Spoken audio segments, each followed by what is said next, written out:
1090 Padres Radio Network.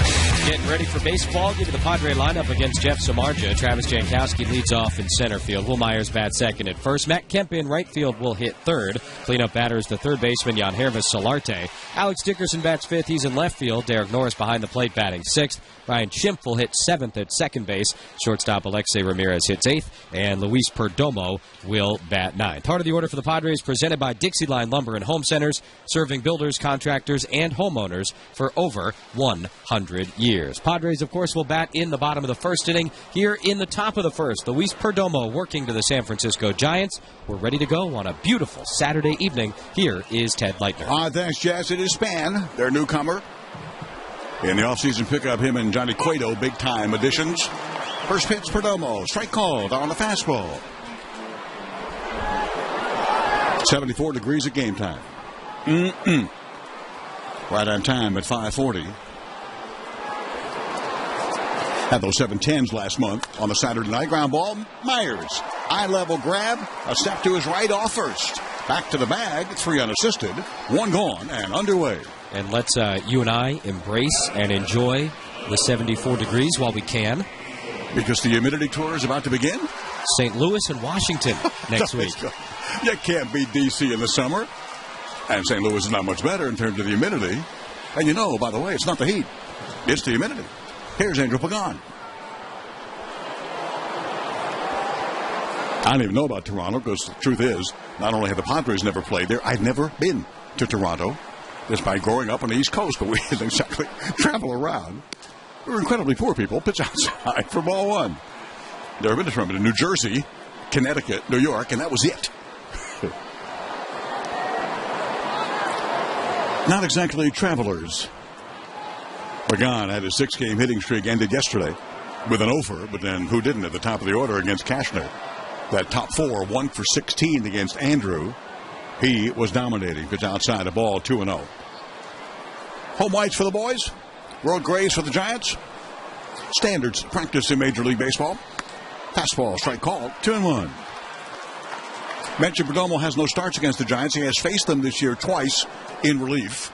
There's not a lot there in terms of the what-fors, who's done what against them, because nobody's had so many at-bats you could tell anything from it. 2-1 fastball again for a strike. 2-2.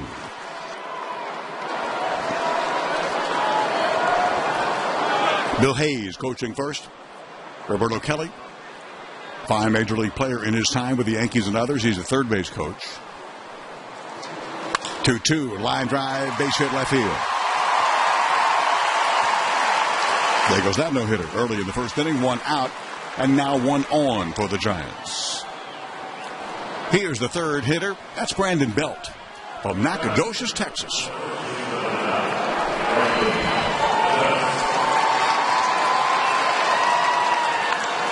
Several finals in the American League. Everything tonight's in the National. Everything tonight in the Nationals tonight. Is that right?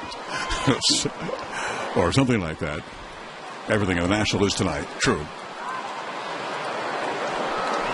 The interleague was the Cubs over Texas at Wrigley, 3-1.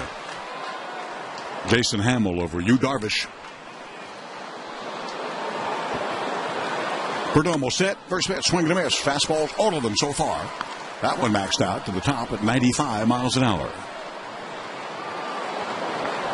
What a spectacular place, but then you know that if you've been here. And it's been here since April of 2004. Supposed to open in 2002, remember. We kind of forget that. 2 years of nonsense, lawsuits, stupidity. Lots of wasted money and delays. Check swing inside. A ball, 1-1. Those guys back there who could, some of them attorneys who could file their own lawsuits on anything they didn't like and just delay building and progress and developing this area into what it is today as compared to the slum that it was really back then. High crime rate, 1-1, fouled out of play, third base. And fortunately, the Padres and the city and the people who live here were able to overcome those people and get this built. Thank goodness. I saw one of those guys on opening day in 2004 that filed multiple lawsuits, and I was rude to him. Belt hitless yesterday, also throw to first, not close. And I said, basically, what the bleep are you doing here? I said, how dare you? After all you... What? What are you talking about?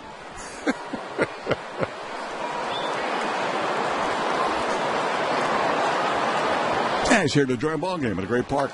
After fighting against the building of that park. Fastball foul back out of play, 1-2. Sometimes you'd have to make stuff up. I had fun showing off that before and after picture of this neighborhood.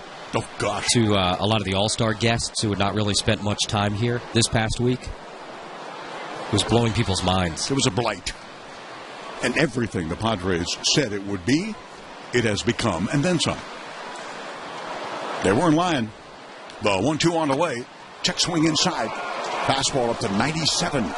Real close. Does a veteran get a call like that? From a veteran umpire, a good one. Dana DeMuth, maybe. Didn't get that one. 2-2. DeMuth is one of the best with all that experience. That's what is most important. Temperament comes after that, but experience is huge. Like any job, runner bluffs going, coming inside with another fastball. Again, not good enough. 3-2. Speaking of the Posey on deck. Speaking of the ballpark, USA Today, nice story this week. The writer decreed that this is the finest ballpark in all the land. Hey. Show of hands.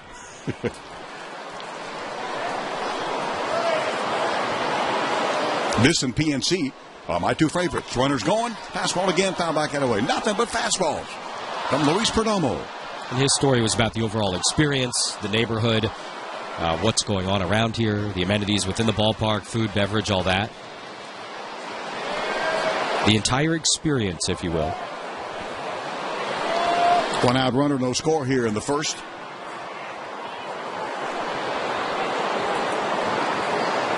Brandon Belt, 298 average, 10 home runs. 3-2 with the runner going. Swing at a foul back. Belt has become real good. That's why they gave him that big contract. Extended it big time to make the big bucks.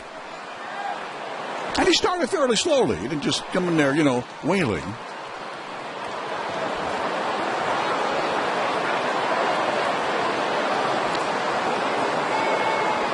Will Myers holding on to first base. We'll check the rest of the defense. It's in the overshift here against Belt, as always. Runner going, 3-2. Fouled out of play, lower deck, third base. Will Myers at first. Schimpf at second. Did not play yesterday.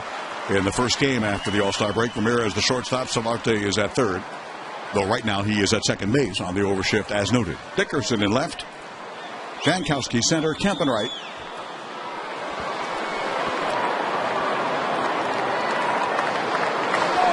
Belt battling. Perdomo. 3-2 with the runner going. Foul ball back out of play. You would think they'd mix in a slider. But they have not. They being Norris and Perdomo. And that'll be something to watch because Andy Green, before the game today, was asked, what are some of the things you still want to see Perdomo get better at? And he specifically brought up trusting the catcher a little bit more and not shaking off Derek Norris. Brandon Belt, giant first baseman, runner going, 3-2. High fly ball, hit a ton, but Jankowski tracking. He's got a bead. Deep left center makes the one-hand grab, going from sun to shadow. Long drive, great at-bat, big-time battle. Perdomo wins that battle. 2 gone as Pagan gets back to first. Yeah, you talk about the sun and the shadow. This is the first 540 game since May 7th. And obviously that was spring. This is summer. Things a little bit different, from a shadow perspective here early in the game. And we'll have more light than we did that night back in May. It's a different start time. You don't see 540 much around the big leagues. And so there are little challenges that come along with that. Bright sunshine center field and right, total shadow in left. Band of shadow on the left side of the diamond on the infield. Pitch for Perdomo. Yep. Fastball. Yep. Straight call to Buster Posey. Hitless yesterday against Cashner and then Mauer in the ninth. Maurer goes 1-2-3. Gets his second save. So far, so good. They just need to get him more opportunities, obviously, to do that. Throw it first.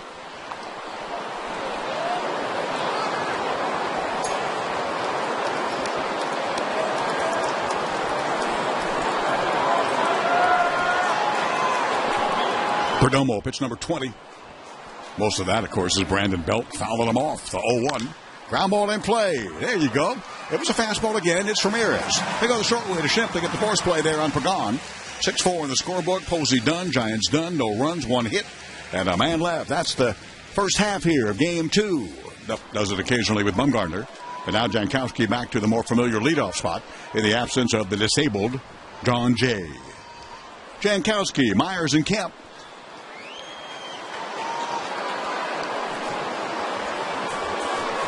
Jeff Samardzija, Indiana boy, Notre Dame, and all that. Coming outside, ball 1. And I lied, by the way. Remember, I said at the top of the broadcast, he'd beaten the Padres twice. No, 3. 3 starts, 3 wins. 2 in San Francisco, 1 here in May, when the Giants swept that series. Fastball to Jankowski, rip and a foul back. I don't know if people's noticed, but since John's out and Travis is playing regularly, he looks so comfortable at the plate to me. Fouling off more pitches, seeing more pitches, letting the ball get deeper into him, which is a huge key. The 1-1 just missed outside. He's also got 15 stolen bases when you consider the amount of playing time he's had this year. That's a really, really healthy number. Getting on base, man. 369. That is terrific for a young player like that. The 2-1, fastball high, working the count here again. In on the grass is Gillespie at third. Casey drops one down, and he's known to do that. And staying in, even 3-1. Samardzija deals, fastball outside, nice job, Travis. Lead man aboard on the base on balls in the bottom of the first.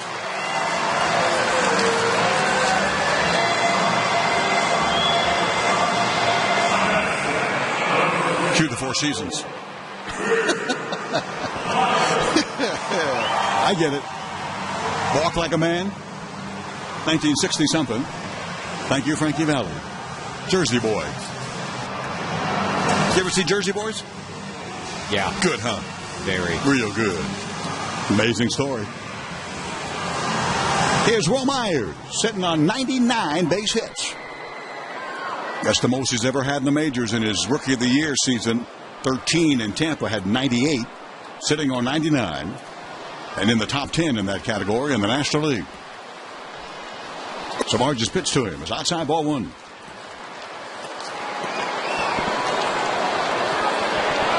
Tenth in the league with his 99. Dan Murphy of Washington leads with 117. He didn't play again today with an injury. In fact, they've used the former Padre Trey Turner, former number 1 draft pick shortstop. They've used him at second base the last couple of days for Murphy instead of short. 1-0. Got jammed. Ground ball foul. Third base. Right through the All-Star Game logo between the plate and Glenn Hoffman in the third base coaching box. I remember last year we were in Washington, I think in August, and that trade had obviously been consummated, and there was some uncertainty about the future of the Nationals infield. This was, of course, Desmond was still there. Murphy had yet to be signed. He was about to go make some history with the Mets in the postseason at that point, but they were talking about, very seriously, Trey Turner as a second baseman moving forward. Samardzija set just below the belt on the glove. Takes the breaking ball, does Myers outside. 2-1.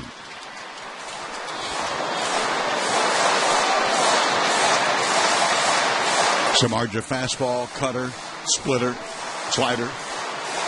He'll go mid-90s. Wonderful, wonderful athlete in his high school and college time at Notre Dame. People thought much better in football than baseball. Wide receiver for Notre Dame, but he chose baseball. Throw to first, not close. I mean, this guy, in 1 year, he holds the Notre Dame one-season record still. With 15 touchdowns, 1,200 yards receiving. That's a lot in a season, let alone at that level. He was terrific. Scoreless, lead man on. Fastball just inside. 3-1. And if you will cover your left eye and read the top line, it's Samardzija.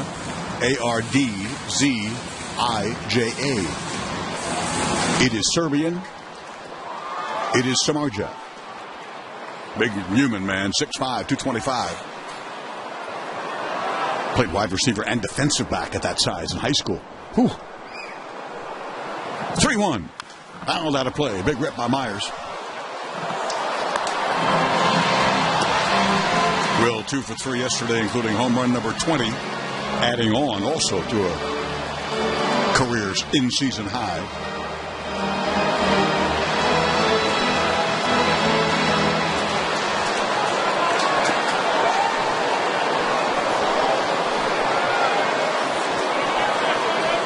Samardzija.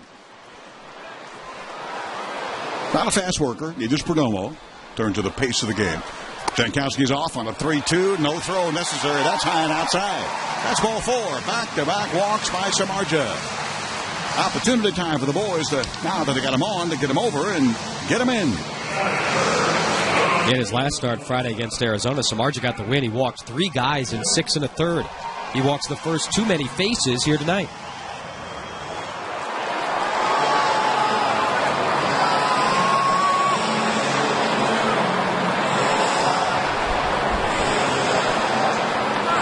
Strikeout to walk ratio just under 4-1, just like Bumgarner coming into yesterday's start.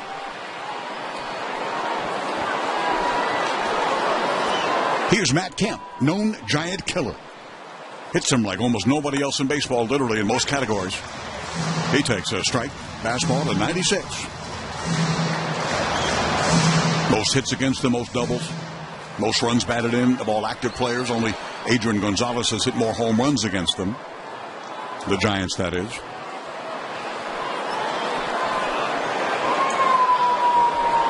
Set the Giant defense for you momentarily. In on Kemp with another fastball. Great location in. Swing and a miss. 0-2.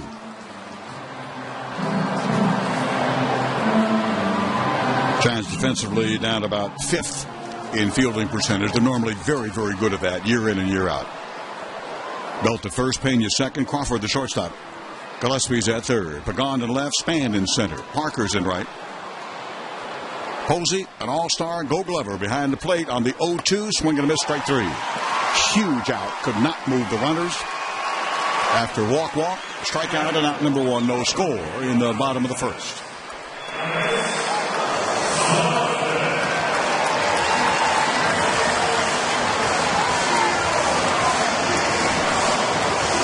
Yenhever Solarte.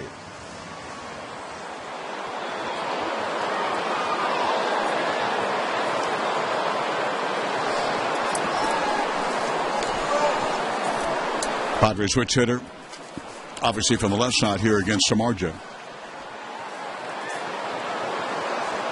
Born in Maryville, Indiana, lives now with his wife in Scottsdale.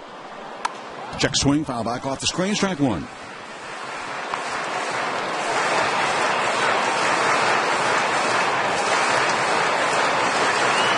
He met that wife at a Pink Floyd concert because she worked for Pink Floyd while she was going to Columbia University of the Ivy League, studying art and architecture. Boy, did he get somebody good, man. Runners going, pitch low and outside. Throw down by Posey over third all the way to left field. Here comes Jankowski.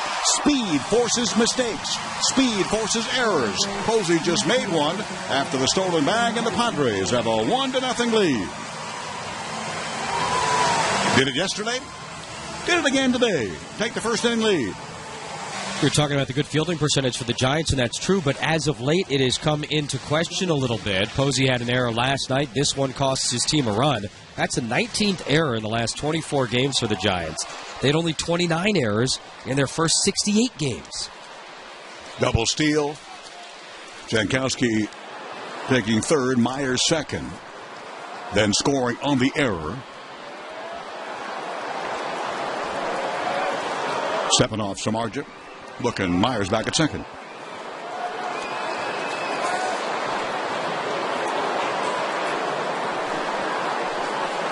Jankowski getting number 16. Myers getting number 16. On the bags, that is.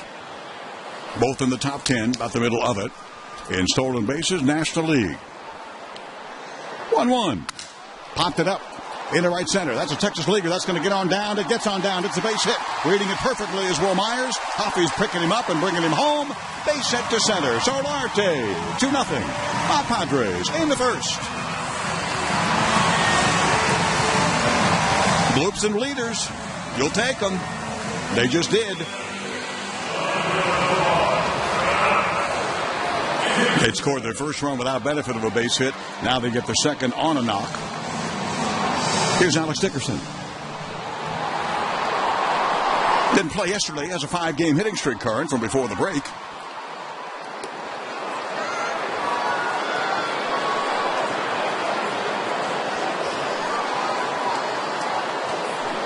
Runner at first, only one away here, bottom of the first. Fastball outside corner, strike called.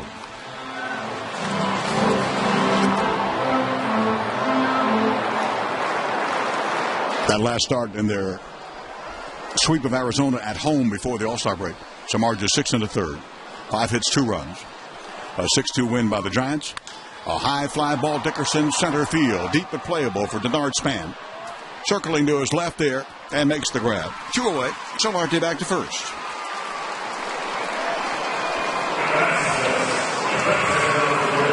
Here's Derek Norris.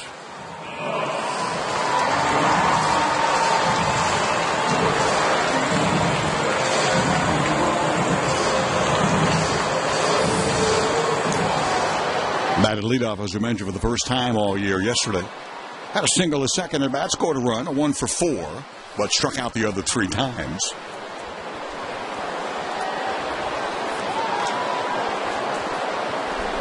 First pitch is outside to him, ball 1.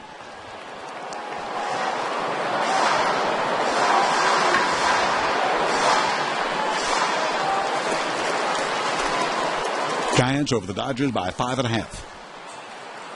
After they lose here, and the Dodgers win in Phoenix yesterday. Dodgers put Trace Thompson on the DL. Their young center fielder with a bad back. Strike called to Norris. Batting in the 6th spot. 1-1.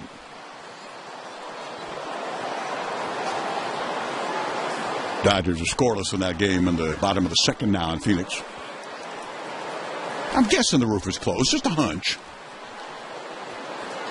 Samardzija delivers. That's low. I would hope so. It's a very hot place. That Sonoran Desert.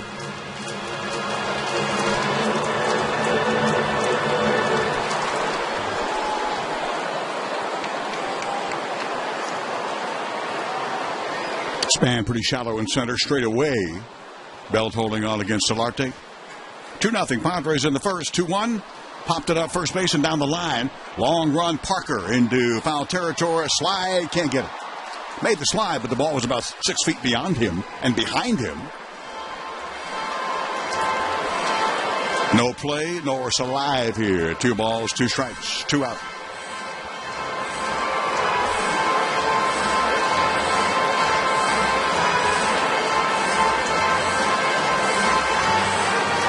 It's an eclectic music selection, isn't it? Zorba the Greek now, preceded by Frankie Valli and the Four Seasons. On the base on balls. Hey, a little bit of something for everybody, you know what I mean?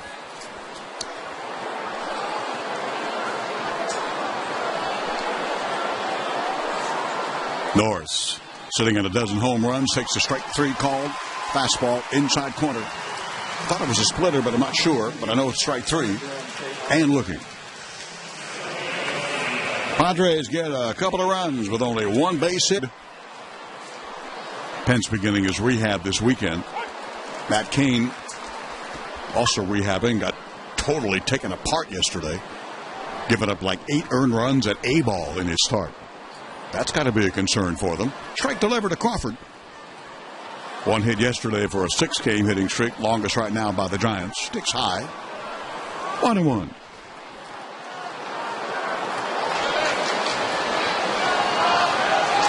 But they got Cain. It's not vintage Cain. It didn't look like vintage Peavy, but Jake has pitched some really good games the last 30 days. Pitches high. 1-1, 2-1, and now, of course, the others. Wow. Samardzija, Bumgarner, Cueto. Who's better in Major League Baseball than that top three?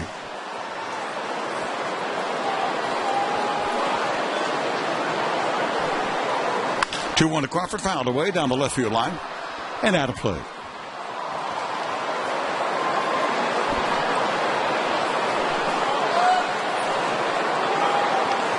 Boys get a couple of runs. They've been doing that, since June 1. They're the highest scoring team in the league. 5.5 runs a game. Now it's all going to be about the pitching. 2-2, line drive, base hit, right field. 7-game hitting streak for Crawford. Lead man on here in the second.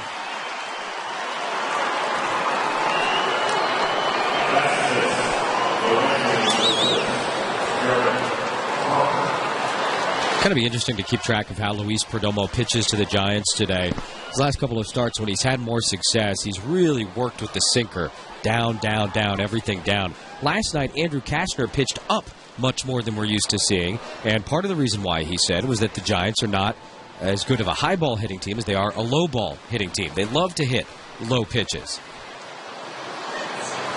So what gives tonight with Perdomo, who has success down, and the Giants lineup, who also has success down?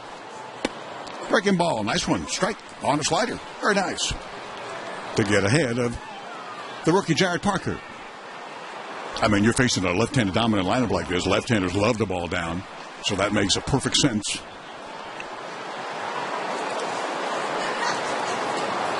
Left-hander span, Pagan, Belt, Crawford, Parker. Coming in with a strike. Called. Doubled up on the slider for the first time. Back-to-back, as in 0-2 to Parker. 250 average, 5 home runs. He and Mac Williamson have been the young guys they've called up with the injuries they've had. 0-2 pitch by Luis in the dirt. 3 straight sliders. Nice block there by Derek Norris. They are the San Francisco Giants. They were the New York Giants. Before there was a Tampa Bay Devil Rays back then, they were having negotiations in St. Petersburg and threatening to move the Giants out of San Francisco. That would have been bad for baseball to have a high-profile historic team move like that again. It's happened before, but not lately.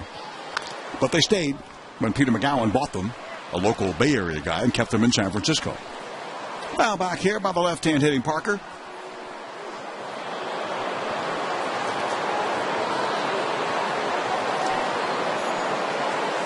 Overshift on him.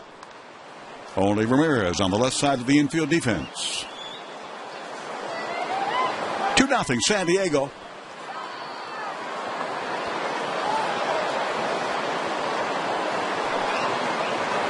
Here's a 1-2 fastball. Strike 3 call. Parker looking, Parker sitting. First strikeout, Perdomo.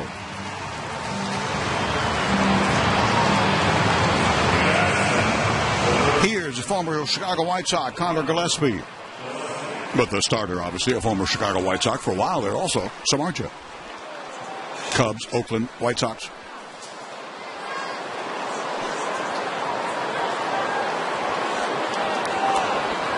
But that Billy Bean, he moves them. Get him up, move him out. He had Jason Hamble. He had Samardzija. He had Josh Donaldson at third base. And they're all gone. Throw to first, not close. That's the short list. Don't even go back to, Hudson and Zito and Mulder and having all those three in the starting rotation when they were a playoff team in Oakland. And he traded every one of them and a bunch of others. Gio Gonzalez to Washington and on in there for a strike. Another lefty, as mentioned, Gillespie.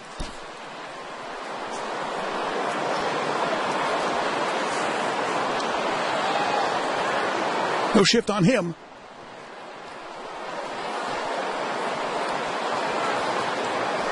Dodgers get a run in the top of the third to go ahead of Arizona 1-0. Perdomo delivers. That slider is low. 1-1. Didn't throw a slider. Unless I missed it in the first, and now one sequence, 3 in a row. And one to Gillespie, who had a hit yesterday.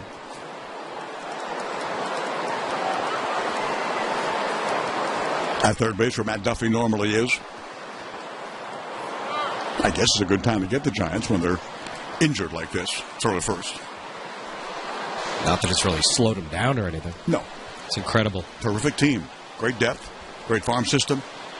And when they've had to get people at the trade deadline, they've always gotten the right guys who come through for them. Amazing. Luis delivering, strike call.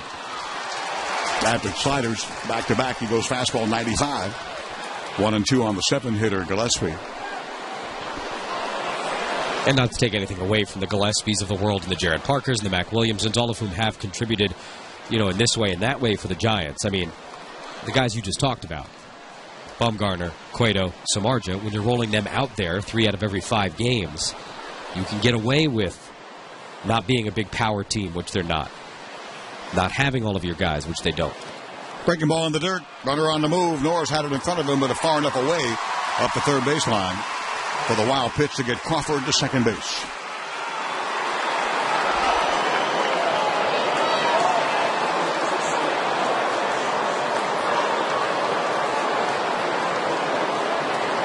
I mean, to what Jesse was talking about in terms of their hitting, nice little pieces in there with Belt and Posey and Crawford offensively, but they're, second fewest home runs in the league. Only the Atlanta Braves, who couldn't even buy one in April, remember? Only they've got fewer home runs, and they're the third worst in terms of run producing. They're on a level with the Phillies and the Mets in terms of 3 worst run producing teams in the National League. Ground ball on the right side on the 2-2. Schimpf with his first chance. Off to his left on the dirt cut, just beyond the dirt cutout on the grab by the grass and the throw. In time, and Crawford will go to third on the fielder's choice. And that's not necessarily anything new for the San Francisco Giants. 2012, they were bottom 2 in home runs. Things obviously ended out fine for them that season. Pitching. Pitching. 3 titles, exactly. Oh, they can do that. Ramiro Pena. Second baseman for Joe Panik, as mentioned. Concussion on the DL.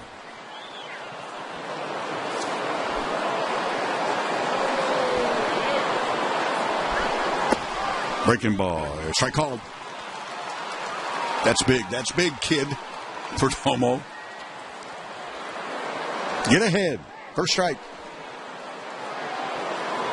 They call Ramiro up on June 10. And he's hit for them. Fastball in the air. He's not hitting here. Deep but playable. Dickerson calling in left. Makes the grab. That's it. Lead single. Perdomo. Nice pitching job, young man. 3 in a row after the lead single. He leaves Crawford there at third base. A single by Solarte for run number 2 if you missed it. Ryan Schimpf sat yesterday. Batting in the 7th spot here today. Takes a strike from Jeff Samardzija.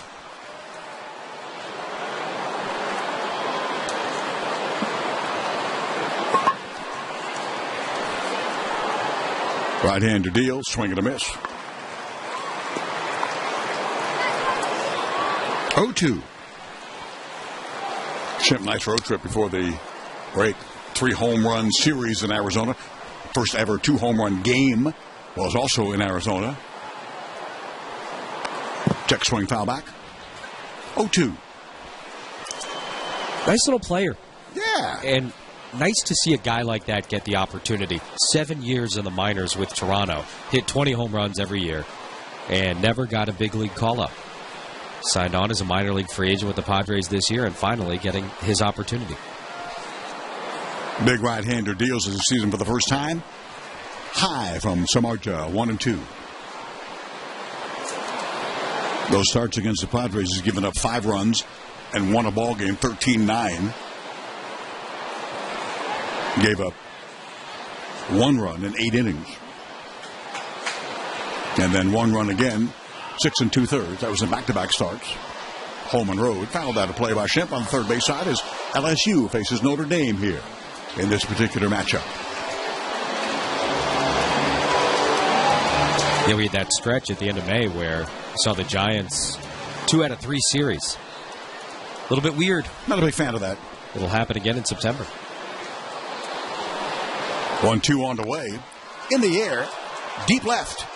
Gone. Deeper than I thought. He's going back. Ball going. Ball is gone. Ryan Schimpf. Legitimate power, yes, but opposite field like that. I don't know if it surprised Samardzija. It surprised me. Padres have added on, which they were able to do yesterday after their 1 run in the first. Here, their second. 2 runs in the first and a leadoff home run by Schimpf. Opposite field, and Samardzija has had that problem of late, giving up home runs. 3-0, Padres. Yeah, 10 home runs allowed in his last 7 starts. Overall, Samardzija has not been as sharp as of late. And Ryan Schimpf knew he got that one. He put his head down after a couple of steps looking out and started rounding the bases. Ryan, I apologize. I did not. I didn't either. Think you had that all. Did not. I admit it. Samardzija to Ramirez. Strike call.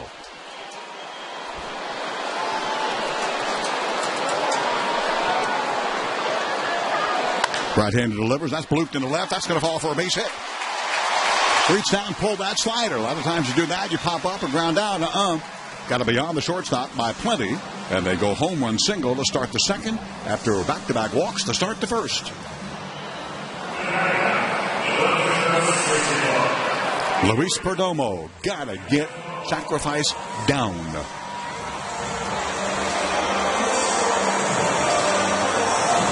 If you're a pitcher, you're a utility-type player, you got to be able to do that. And it isn't in practice as well as it used to be, I believe, in Major League Baseball. Emphasis has gone off it, of course. You don't make money bunting, giving yourself up. Fouled away, first one, on the first base side.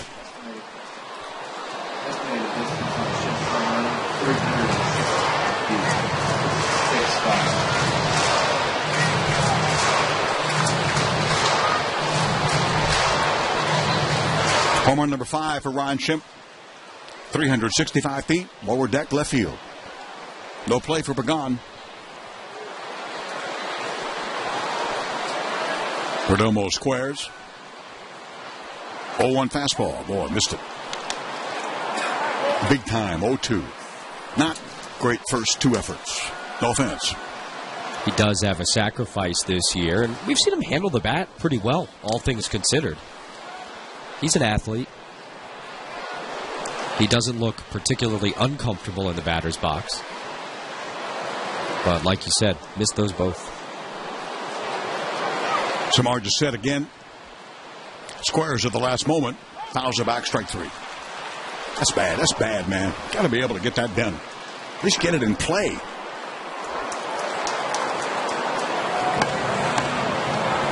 Third strikeout for Samardzija. One gone, runner at first with the run home. Top of the order, Travis Jankowski. Saw a great stat. Speaking of sacrifices, saw a great stat the other day. Big Frank Thomas, the big hurt for the White Sox. Hall of Famer. 9,800 career at-bats. Not one single sacrifice. And they asked him, he said, hey, Little League, high school, American Legion, travel ball, college at Auburn. I never had one there either. I believe all of that.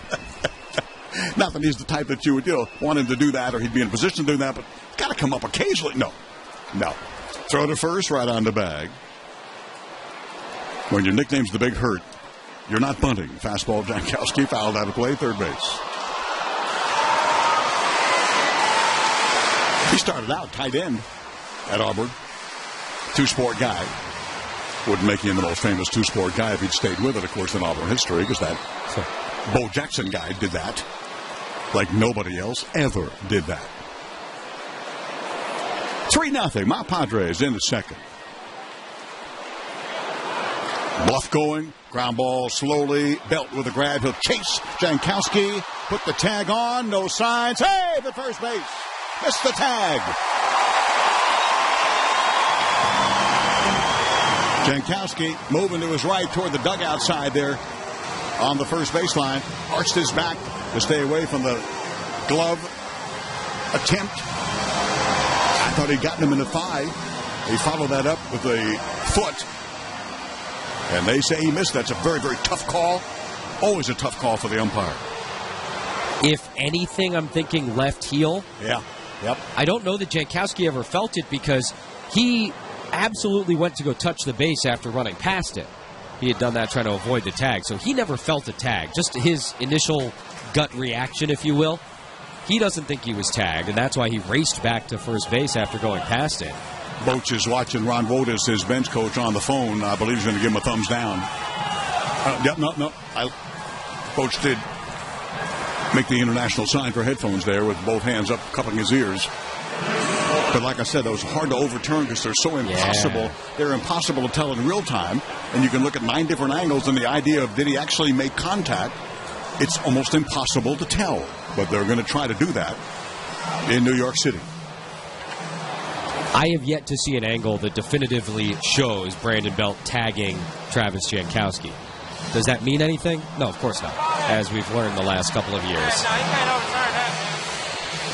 As of now, an infield single.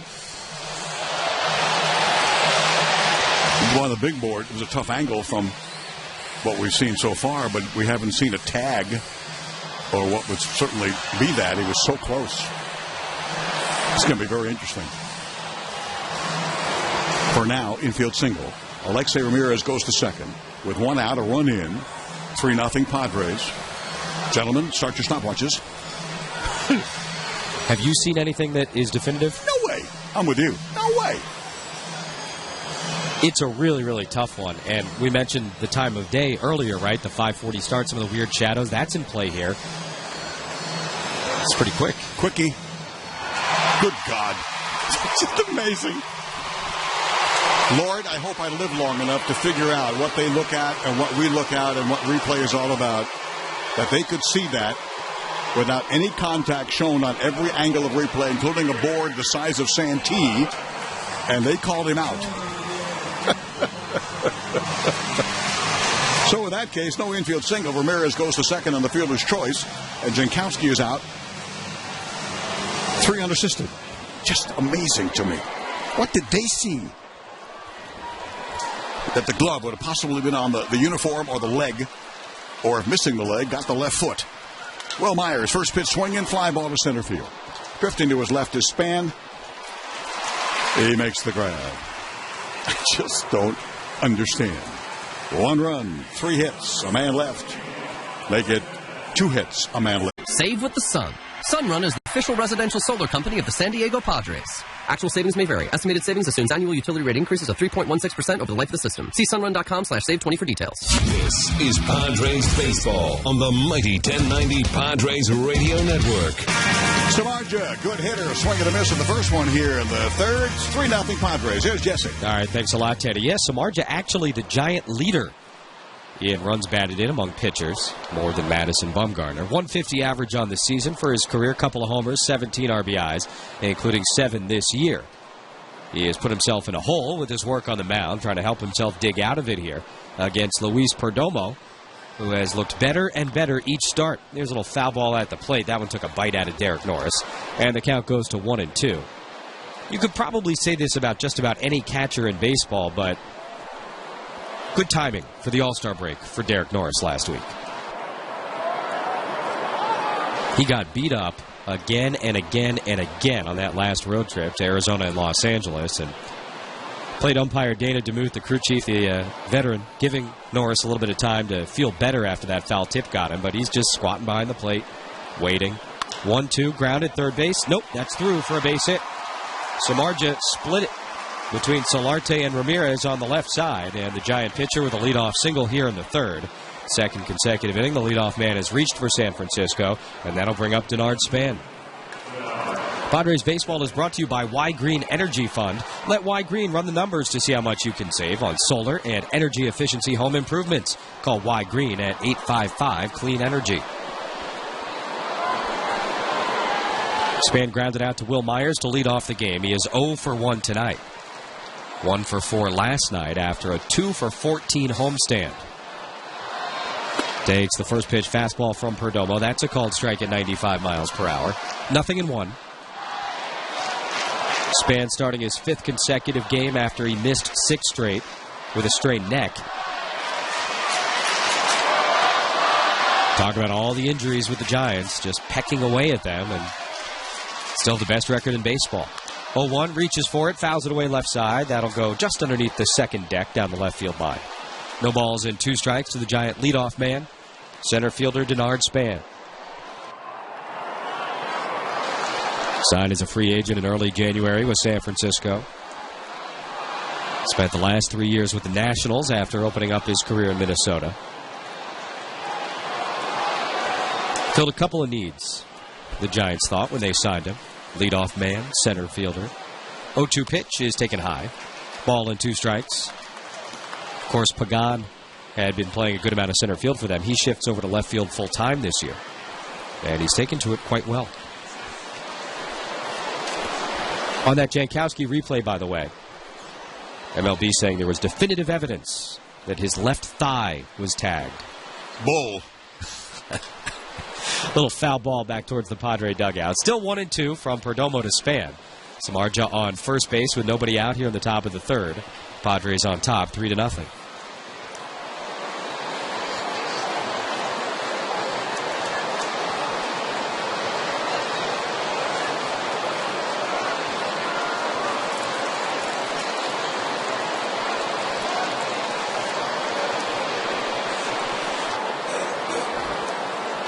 Perdomo long set, now the 1-2. Span lifts it in the air, center field. Jankowski was playing in. He's drifting back. He's got time.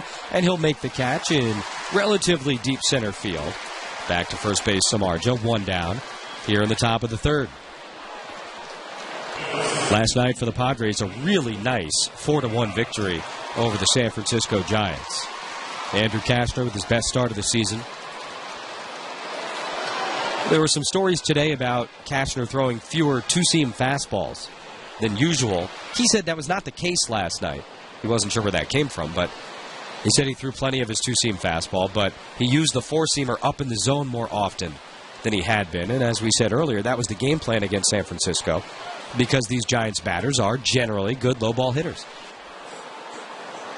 Here's Angel Pagan, 1 out, runner on first. He takes a fastball outside, 1-0.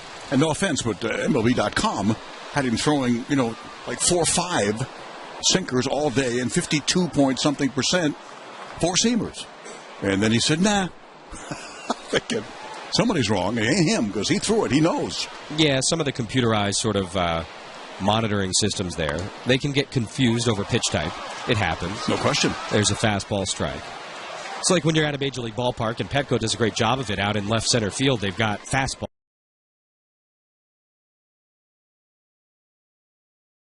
sitting there saying that looked like a fastball. It's the same system that goes into the MLB at Bat App. And look, it's a great tool. But it's wrong a lot. No offense. Here's the 1-1 to Pagan. That's in the air, foul down the left field line. 1 ball and 2 strikes with Samardzija over at first base. Boards around the baseball used to put Heath Bell up there with a slider. And Heath would say, I don't even throw a slider. It was all fastball curve with Heath. And yet that's what the read on there and the read out on the boards was. Almost every park. Wrong. Ball and 2 strikes. Pagan takes just low. 2 balls and 2 strikes. And the system, look, it's gotten better and better every year. It's more accurate now than it's ever been, but it is not something to just sort of take for granted and assume it's always right. And lucky enough, we have the opportunity to talk to these guys and ask them about what they're throwing and how it went.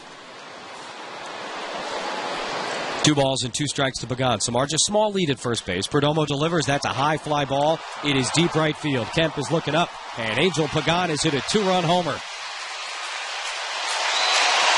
Samardzija will score, then it will be Pagan, and then it will be 3-2 Padres. Pagan now 2 for 2 tonight.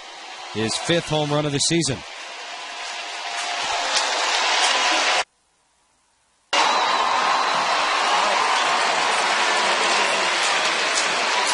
Said the Giants are a good low ball hitting team. That one was low. Not too low. Caught a good amount of the plate. And Pagan dropped the bat head and pulled it out to right field.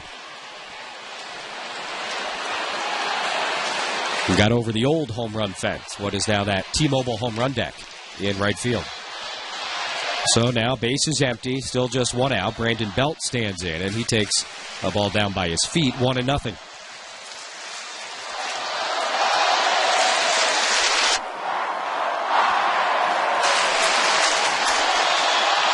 "52 pitches for Perdomo here in the third, and Belt fouls this one into the Padre dugout.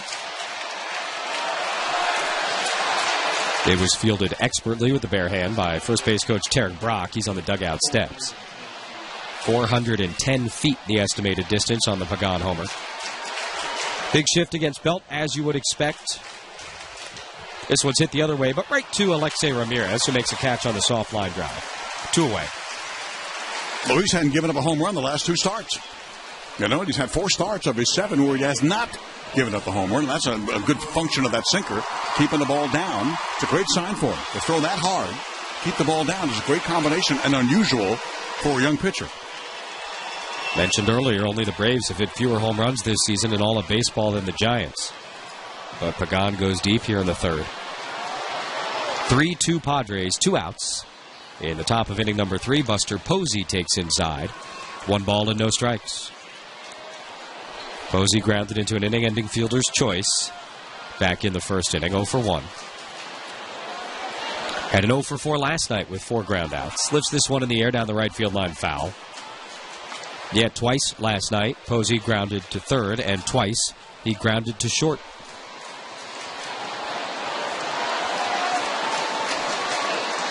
Oh for 1 in the All-Star game on Tuesday here at Petco. Did walk and did score one of the National League's 2 runs. 1-1, little chopper out in front of the plate, but that'll be a foul ball. Got a piece of Posey in the batter's box. And now 1 ball and 2 strikes to the Giant catcher.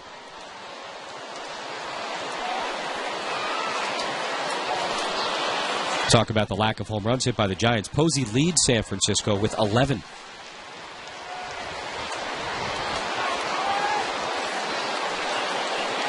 Three guys in the Padre lineup tonight have more than that. 1-2 is just outside. 2 balls and 2 strikes. Myers has 20 to lead the team. Kemp has 16. Norris has 12. It's just not their game. And certainly part of that, if not a big part of it, is AT&T Park. 2-2, fastball inside. But they are built to compete, and they are built to win. Certainly not a shot talking about their lack of home run numbers. It's just a thing. It's a good baseball team. Very good. 3-2 to Posey with 2 outs and the base is empty here in the top of the third. Perdomo deals, and there's a line drive base hit into left field, right between Ramirez and Solarte. Posey and Perdomo battled. Posey wins this round. He's 1 for 2. And that'll keep the inning going for the shortstop, Brandon Crawford. Darren Balsley out to visit with his 23-year-old right-hander. Padre pitching coach going to have a word with Perdomo.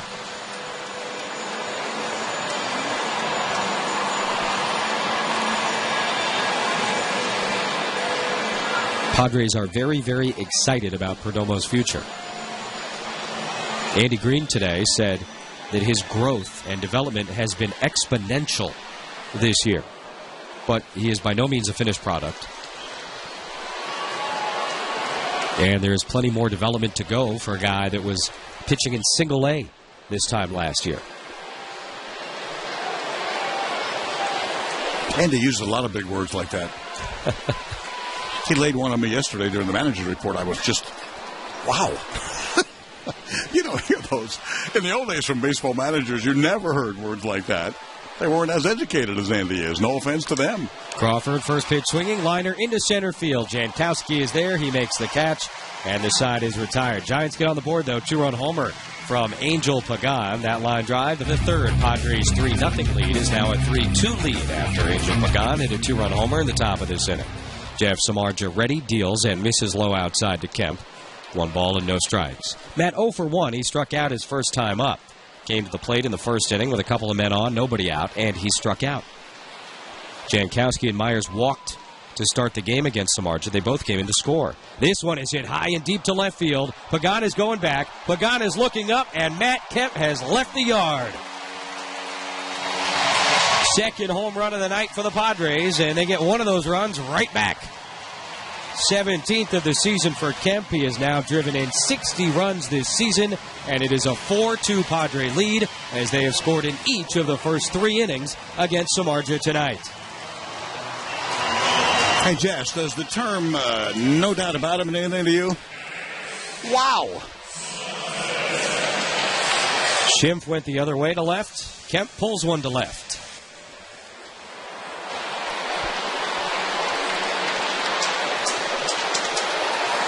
Here's Solarte. From the left side, he waits, and Samardzija tries to dot the outside corner with a fastball, but he missed at 96 mph. 1 ball and no strikes to Jan Hervis, who had an RBI single in the first. That brought home the second of the 2 Padre runs they got that inning. The first was an error by Buster Posey. 1-0 to Solarte, and Jan Hervis takes inside this time. 2-0. 399 feet for Matt Kemp on that home run to left field. It was a majestic blast.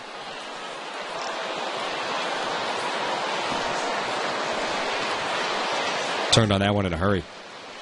2-0. Solarte, chopper to first, backing up Belt. Nice backhand, throws to Samardzija covering. And that's the first out of the inning. Solarte retired 3-1. Be at Petco Park Friday, July 29th for Party in the Park presented by Southwest Airlines for your chance to win a trip for 2 to Vegas with airfare from Southwest and amenities provided by Las Vegas. It's a Vegas-themed happy hour before the Padres take on the Reds at 7:40. Get your tickets at Padres.com/party. Here's Big Alex Dickerson. Takes the first pitch low inside. 1 ball and no strikes. Dickerson flew out to relatively deep center field his first time. He's 0 for 1.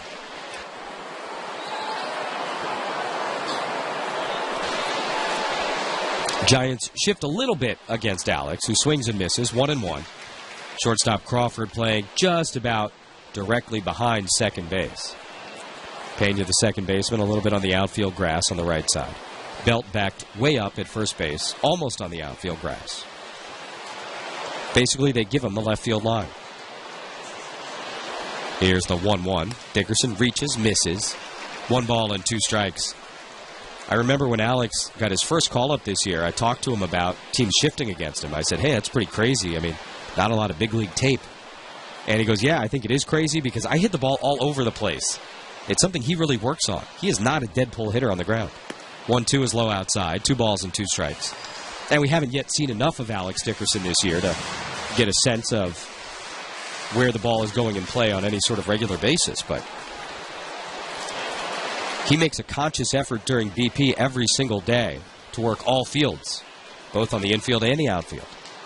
Here's the 2-2. He takes low inside. 3 balls and 2 strikes. Matt Kemp, 21st lifetime home run against the Giants. We said he was leading in hits and doubles and RBIs among all active players and second behind Adrian Gonzalez. Now he's tied with Adrian, each with 21 home runs against the Giants' lifetime. 3-2 to Dickerson. It's into the shift on the right side, but it is dropped. Throw to first, not in time. Pena on the backhand on the outfield grass, sort of the middle man over on the right side of the infield, could not make the play. They're going to give an error to the second baseman, Ramiro Pena. I think that's fair. Second error tonight by San Francisco. They committed one last night, and all of a sudden the Giants have really started to struggle. 8 errors in their last 5 games. Only the Cardinals have committed more errors in the National League. When's the last time someone spoke those words? I was just going to say. Please. Dickerson running, Norris swinging and fouling it back to the screen. Yeah, I mean, if you just walked up to any baseball fan and you said, hey, what 2 National League teams do you think have committed the most errors this year? They probably name 13 teams before they get to the Cardinals and the Giants. 2 traditionally rock-solid teams, franchises, and defenders for as long as I can remember. Since Felipe Alou had the Giants, they've been good every year defensively. And the Cardinals, I can't remember when they had a bad defensive team. This year they do. Posey sets up outside. The 0-1 to Norris is skied to shallow center field. And, in fact, it's going to stay on the infield. The shortstop Crawford makes a less than routine catch in back of Pena, the second baseman, right towards the back of the infield dirt. behind second base. That one looked a little bit dicey for a moment for the Giant infielders. Of course, had it dropped, they would have gotten the force at second base. So not a huge deal, but Crawford and Pena did not make that look particularly beautiful back behind the bag at second base. Here's Ryan Schimpf. He hit his 5th big league homer leading off the second inning. He's 1 for 1. Bats here with 2 outs and a runner on first. Takes the first pitch low. Padres a 4-2 lead on the Giants in the bottom of the 3rd inning. Samardzija's had an interesting first year in a San Francisco uniform. He's had some mini peaks and valleys. He's had some larger ebbs and flows as well. And he's kind of on a downswing right now. 1-0 taken, low inside. 2 balls and no strikes. First 10 starts had a .254 ERA. In his last 8, a .602 earned run average. And Padres, as mentioned, have scored in each of the first 3 innings against him here tonight.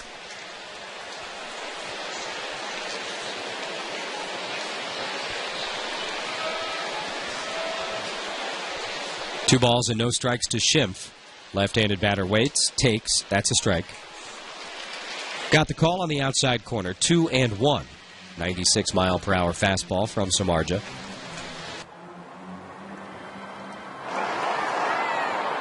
Samardzija with good numbers in his career here at Petco Park.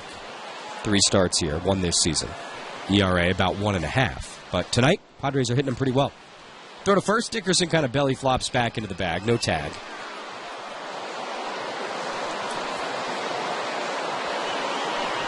Did not see Ryan Schimpf last night, but he did start 3 out of the 4 games last weekend in L.A. against the Dodgers.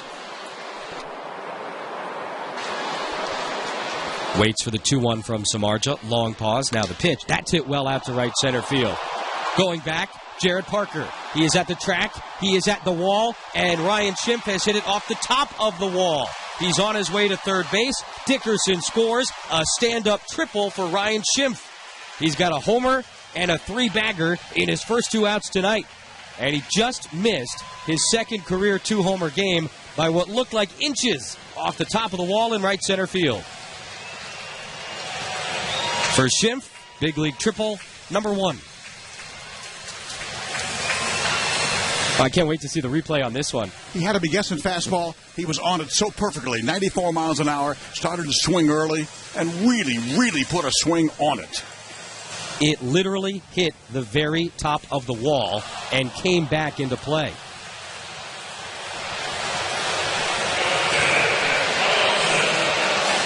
In all honesty, he missed it by less than an inch, I think. But hey, he is, halfway to the cycle. They're going to intentionally walk Alexei Ramirez to get to Luis Perdomo. That'll be an unearned run, by the way. For Samardzija, the inning should be over after the error by Pena, but doesn't matter to the Padres. They've gotten both runs back here in the bottom of the 3rd inning and lead 5-2. There's ball 3 to Ramirez, who singled his first time up.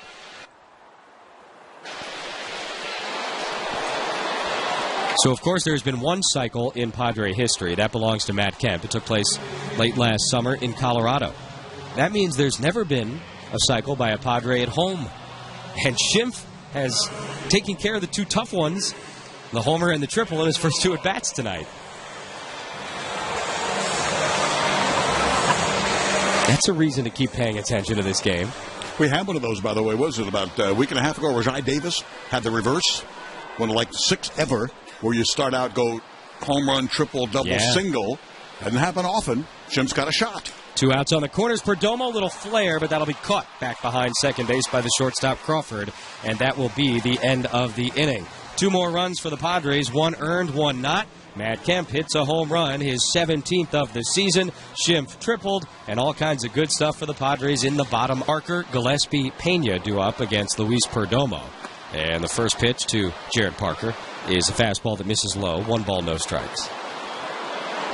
Perdomo gave up a couple of runs on the 2-run homer by Angel Pagan in the top of the last inning. The Padres, though, got both runs back in the bottom of the inning off of Samardzija. 1-0 fastball, way high outside. 2 balls and no strikes to Parker.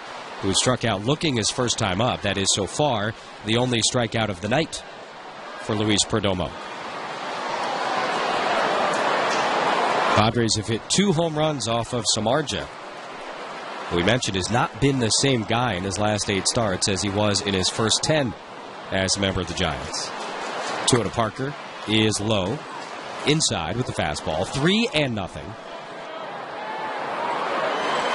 And the story so far has got to be Ryan Schimpf. Home run his first time up and missed one by about 3/4 of an inch his second time, a triple off the top of the wall. Parker taking all the way on 3-0, that's a strike. So Schimpf's got a homer and a triple halfway to the unnatural cycle, which, as Ted said, is really one of the most rare, quirky things in baseball. There's a little chopper foul outside of first base. It'll be fielded by Bill Hayes, the first base coach for the Giants, 3-2.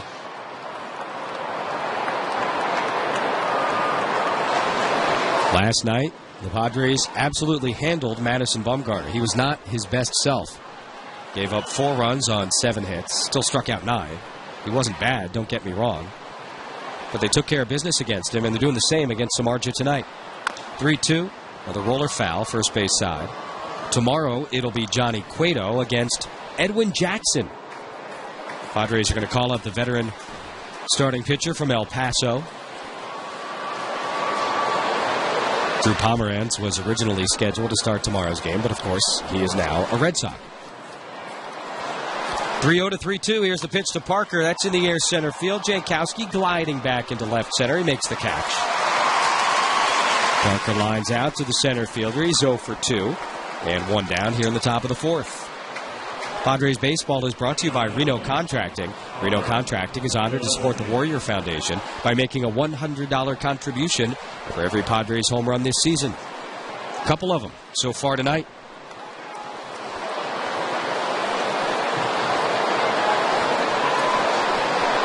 One of the great things about baseball is the emergence of random guys over the course of what is such a long and grueling season. Connor Gillespie swinging and missing, tried to check, couldn't. 0-1 to the Giant third baseman who grounded out to second base his first time up. He bats here with 1 out and nobody on in the top of the 4th. And Ryan Schimpf, in just a couple of weeks with the Padres, has put on some power displays. Gillespie in the center field pretty deep. Jankowski, though, is tracking it. He's about 10 feet shy of the warning track, straightaway center field. He makes the catch. A couple of putouts for Travis and a couple of outs for Perdomo here in the top of the 4th. And look, who knows what the future holds for Ryan Schimpf this year and beyond. But he had the 2-homer game in Arizona last week. 5 homers in very limited action for the Padres. And a solo shot tonight to go with an RBI triple in 2 at-bats. Here's the number 8 hitter, switch hitter Ramiro Pena. Former Yankee. Takes a called strike, 0-1. Also a Brave, and if you have a really good Padre memory, you'll remember he was in camp with the Padres 2 years ago. Made it all the way to April 1st before being reassigned to the minors. Spent the year with the Chihuahuas. Takes low here, 1 ball, 1 strike.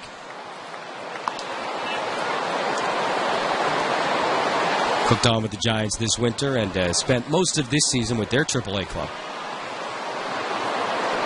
But getting some time now because of all those injuries. Versatile piece defensively. Swings and misses here to pitch away. 1 ball and 2 strikes.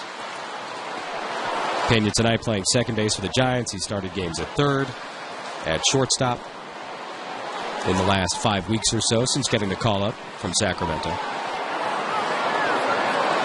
Perdomo trying for his first 1-2-3 inning of the night. Here's the 1-2. Big swing, and I guess he fouled it off his shin because he went down in a heap in that left-handed batter's box. Got right back up. Count remains 1 ball, 2 strikes. I'm not sure that actually hit him. I never thought it did. Just lost his footing. Yep. Swing and a miss, strike 3. White, strike him out again. Get a 4th strike right here.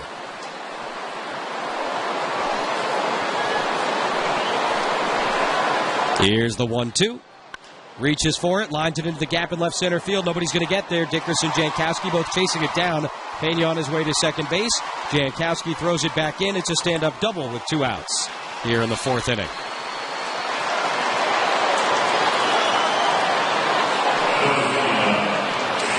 So Pena, who, as Ted said, has really hit for them in his limited action.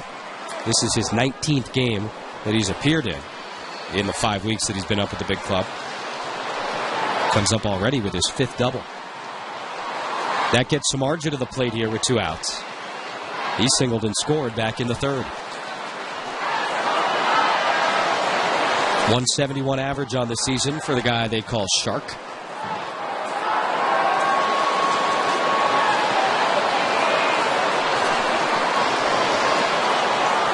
First pitch, fastball, outside, 1-0. I have a confession to make. Didn't see Finding Nemo. Haven't seen The Shark. What about Finding Dory, the sequel that just came out? No, haven't. Okay. No. Saw Tarzan the other day.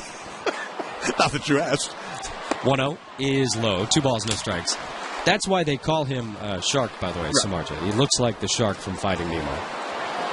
I've seen this shark, but I haven't seen the original of Nemo. We've seen a lot of this one. Yeah, too much. 4th start against the Padres this year for Samardzija. 2-0, big swing. Little topper foul back towards Span in the on-deck circle. 2 balls and a strike. I recommend them highly, by the way. Finding Nemo. Finding Dory. Yeah. I recommend Tarzan also. Okay. We'll do a swap on the next trip. Because Margot Robbie is in Tarzan, and I had to take the paddles out to go clear. Boom. So my heart would start again after I saw her on screen. Just an observation. 2-1 pitch. Oh, broken bat, grounder up the middle. Samardzija thought he fouled it off of himself. Ramirez fields it, throws to first. Derek Norris appeared to get hit by the broken bat. Samardzija is being called out, I believe, although none of the umpires have signaled that. And San Francisco won each of the first 9 games of the season between these two teams. Padres last night beat Bumgarner. Tonight they are beating Samardzija, although obviously plenty of baseball to be played this evening. Tomorrow, it'll be Johnny Cueto and Edwin Jackson. Bruce Bochy sort of flipping around the top of his rotation a little bit. Travis Jankowski leading off. He's been on base and scored a run. 1 for 2 on the day. And he takes a first pitch. Looked like maybe a slider or a changeup from Samardzija. Maybe that splitter on the outside corner. 0-1. Thought Jankowski had reached for a second time tonight, his last time up, but good old instant replay called him out. Over at third base, Gillespie is in case he tries to bunt. He's swinging away and missing. 0-2 to Jankowski. It was a roller up the first baseline, and Belt picked up the ball, tried to tag Jankowski as he went by. Travis was called safe by first base umpire Gabe Morales. And on a quick replay, they determined there was definitive video evidence that he was tagged out. 0-2 is in the dirt. I didn't see anything definitive, but who knows? Maybe the umpires in New York had a view that we did not. And again, that's the burden. Definitive is the word used in the rules for Major League Baseball. Flip of a coin, though. 1-2 to Jankowski. Samardzija turns, fires, and a foul ball back to the netting behind the plate. Still 1-2.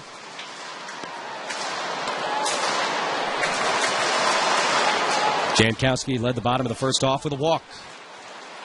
Went to second on a walk by Will Myers right after the fact. They pulled off a double steal. The throw by Posey went into left field, and Jankowski scored to give the Padres a 1-0 lead. Here's the 1-2. That's way outside. 2 balls and 2 strikes. Padres ended up getting 2 in the first, 1 in the second, and 2 more in the third. Jankowski, a left-handed batter, waiting. Here's the 2-2 from Samardzija. That's taken high. 3 balls and 2 strikes. Another good patient at bat by Travis Jankowski. Very comfortable. So much better. He was in the hole 0-2. He has filled the count against Samardzija. Now the payoff pitch. Outside, ball 4. Second time tonight, Jankowski has earned his way aboard with a walk. 0-2 to a free pass. And now Will Myers. How's your cold? You can tell. Yeah. Ladies and gentlemen, Jess is playing hurt. He will not go on the DL. Got to play it hurt, take it one game at a time. cold meds. Yeah, they're real effective. Walked out of the drugstore, there's 1,700 different brands.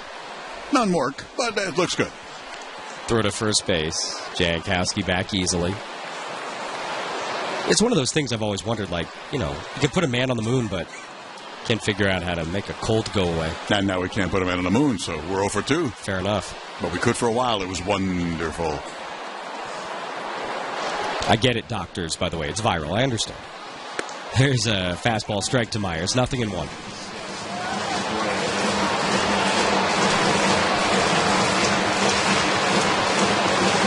Will walked and scored in the first, as mentioned. Flew to center in the second. He is 0 for 1. Jankowski stole his 16th base of the season earlier tonight. Modest lead at first. Not running. And the pitch chopped foul, third base. 0-2 to Myers.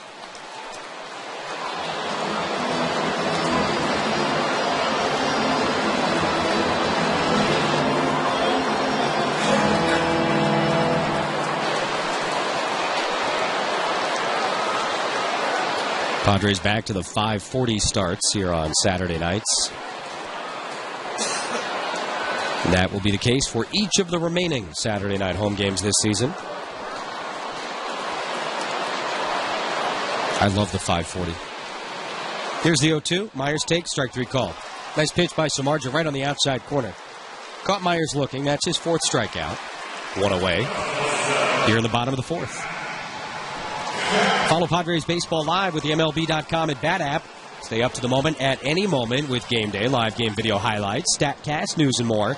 Download MLB.com at Bat, the #1 app for live baseball on your phone and tablet.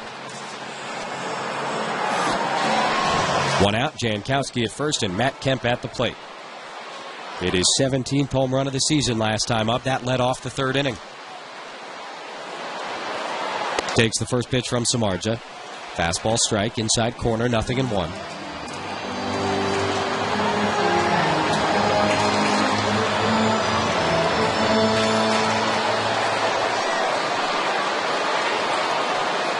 Talked about, Samardzija's sort of up and down season with the Giants. One thing that has been very consistent for him is a lack of walks allowed. Not the case tonight. Long pause, comes home, and this one is tops foul at the plate. Got a piece of Kemp in the batter's box. 0-2. What's he go for normally about 2 a game, right? Yeah, this is the first time this year he's allowed 4 walks in a start. And it's only the 4th inning. And Albert Suarez is throwing in the Giant bullpen. Kershaw leads the league. I know that's not a big shock to anybody in terms of walks. It's 0.7 per 9 innings. It's a joke. Yeah, it is a joke. That's what he is. He's a joke. Another level, another world, another league, all by himself.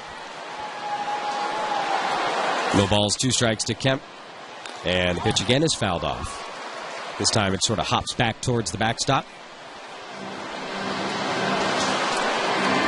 96-mile-per-hour fastball that time from Samardzija. Good-looking shoes, Matt Kemp. Yeah. Tarek Brock also. Two-tone. Starting to see a little bit more of that yellow that the Padres sort of reintroduced into the color palette this year. I like it. Nice pop. Throw to first, Jankowski leaning, but he's back safely with the head first dive.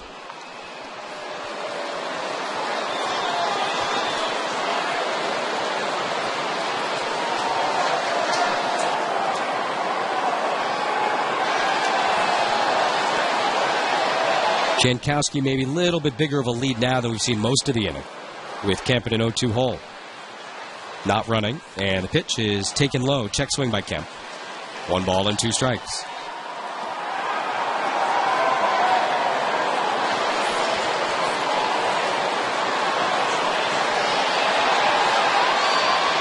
Bochy didn't really want to make anything of the fact that he put Cueto in the 3 spot in his rotation coming out of the break after he had pitched behind Bumgarner all season. So look, he started the All-Star game. Just give him an extra day. We can always readjust that if we want. Jankowski running, ground ball, third base, short hop, nicely done by Gillespie. Throws across, gets Kemp on his way to third. Jankowski, the throw, not in time. Travis Jankowski just went first to third on a grounder to third. Never stopped. Because Gillespie, the third baseman, had to come in to field that one, it was basically a race between Jankowski and Crawford to get to the bag. Crawford, the shortstop, did a good job getting there, but Jankowski able to beat the throw.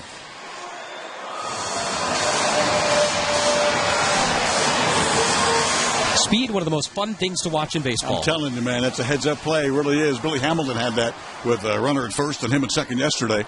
On a ground ball to third, they went to try to get the double play, 5-4-3. He scored from second. Did he score from second on a wild pitch last week? Sure did. Yeah. Pass ball, actually, the same thing. Yeah, sure. Unbelievable. Unbelievable. So Solarte, 2 outs, runner on third. Jankowski stepping off a lead there. Samardzija comes home, and the pitch is a called strike. Slider about belt high to Jan Hervis. 0-1. Solarte 1 for 2 with an RBI single and a ground out.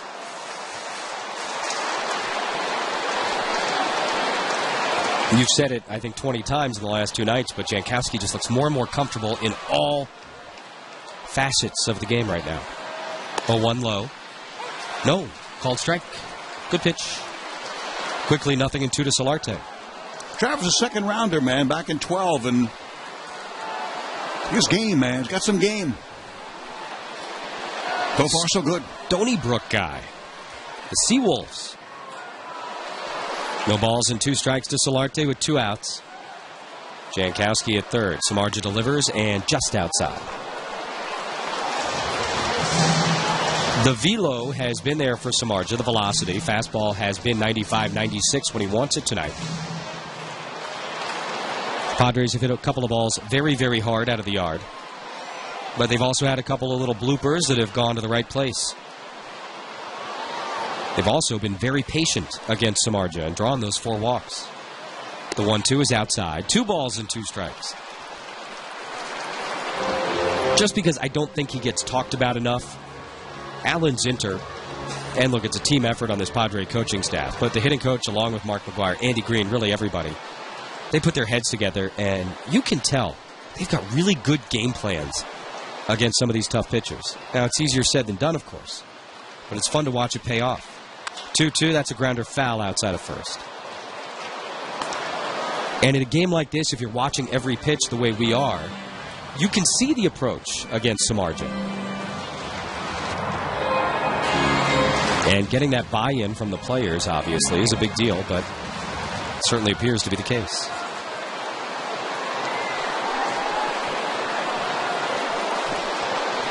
Solarte was in the hole, 0-2. It is now 2 balls and 2 strikes. Jankowski's got a huge lead over at third. Samardzija looks at him. Now he comes home. And the pitch is popped up right side, foul ground. Belt, the first baseman, coming over. Running out of space. Does he have room? Reaches in. Can't make the catch. Kind of behind that camera well, just beyond the Padre dugout. Another inch or 2 closer to the field of play. Belt might be able to make that catch. He could not. And the count remains 2 balls and 2 strikes. Watch out for nachos down there. And mustard. How great was that last night? Solarte, who's at the plate now, making that great catch in the 9th inning. Angel Pagan's pop-up. The nacho ball. 2-2 to Solarte. That's in the air down the left field line, but foul it into the seats. That was the headline at MLB.com, along with the video. The headline was, Nacho Average Catch. I made a similarly cheesy joke on Twitter last night. No pun intended. Of course. And it's funny what spreads on Twitter that you don't expect. A bad joke, admittedly. But it went wild. 2-2 to Solarte. Samardzija again misses inside this time. 3-2. And Jankowski, who started the inning with a walk after being in an 0-2 hole, is at third base. And Solarte at the plate, going from 0-2 to 3-2. 83 pitches for Samardzija here in the 4th inning. And the Padres have a 5-2 lead. Kirk Kenney, by the way, in the Union Tribune had a great story about the Solarte catch last night. Got to see it if you missed it. 3-2, grounder, first base. Belt has it. He will take it himself. He will easily win the race with Solarte. And for the first time tonight, the Padres do not score against Jeff Samardzija. Leadoff walk goes for Knott. We'll head to the 5th, 9 straight. Top of the order for the Giants in the 5th against Perdomo. Here's Ted. Thank you, sir. That's at the top of the order. That's Nard Span. He squares the bunt, takes a slider for a strike. Nice slider with a good fastball tonight. Once again, the kid gives his club a chance to win a game. And have, in fact, a 3-run lead trying to do so. Span 0 for 2. Got on once yesterday in the leadoff spot. This is a ground ball to the middle. He'll get on again right here. No chance, way to the right of Schimpf. At second, lead man on San Francisco.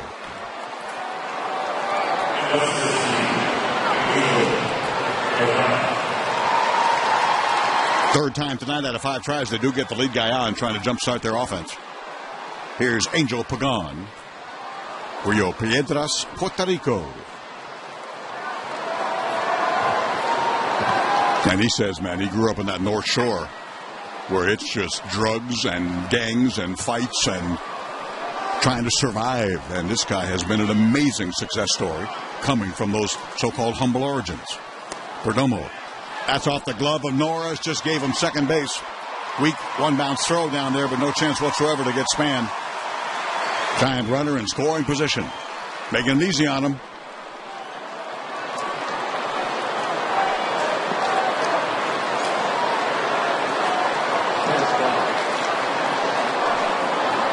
Pass ball. Derek Norris.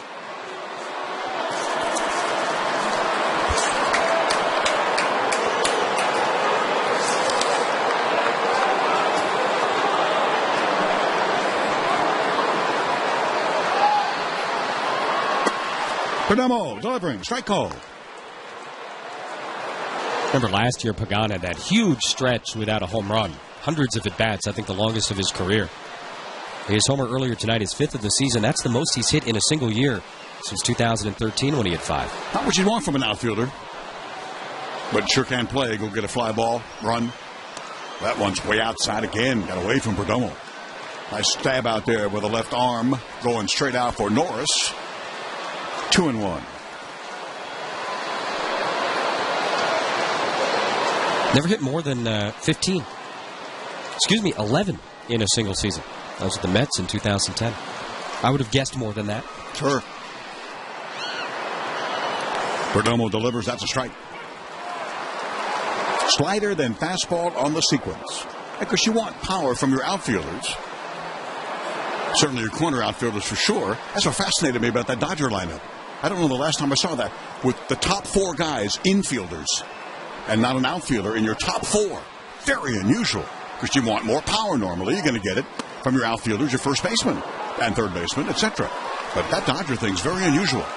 Delivering close but outside, 3-2, and now they activate the Padre bullpen. Buddy Ballman's up. So is Quackenbush, right-hander, left-hander, lefty-righty in that particular sequence there. 5-2 Padres. High fly ball, deep right center field. Jankowski on the move with a running one-hand grab. Deep right. Deep enough for Span to tag, go to third on the first out, a productive out for Pagan. Had that booming home run out there in the right field in the third. Long out here, loudly in the 5th. One away for Brandon Belt. Boy, it's fun to watch Jankowski go get one in the outfield. That was a long, long way from where he started. And he got there with time to spare. And very fast. Hey, Travis. Best Padre defenders in center ever. Steve Finley, Ruben Rivera, in my opinion. And you got a chance, son. You got a real chance. The way you run down a fly ball to be in that company when you get done here. Now Belt on the first one. Swinging a chopper foul right to the Padre dugout.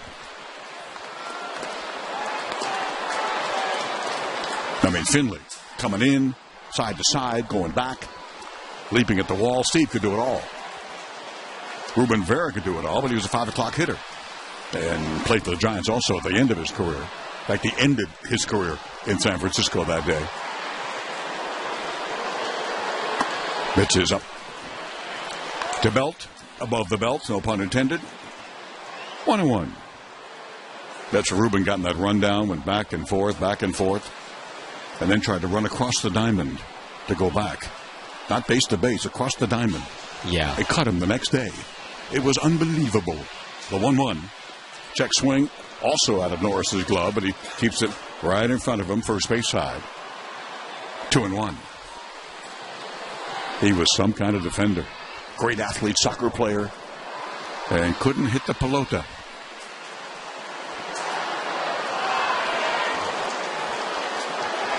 That's 5 runs on 5 hits for the boys. Home run Schimpf, home run Kemp. Yesterday, Rosales and Myers.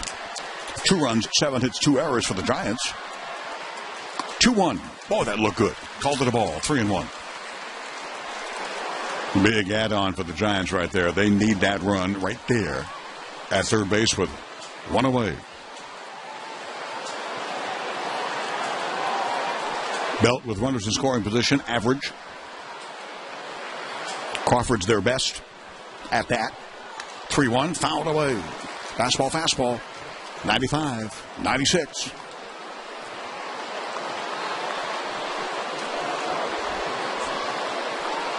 $140 tomorrow. That's 7:10, 7:40, 7:40, 5:40, 140.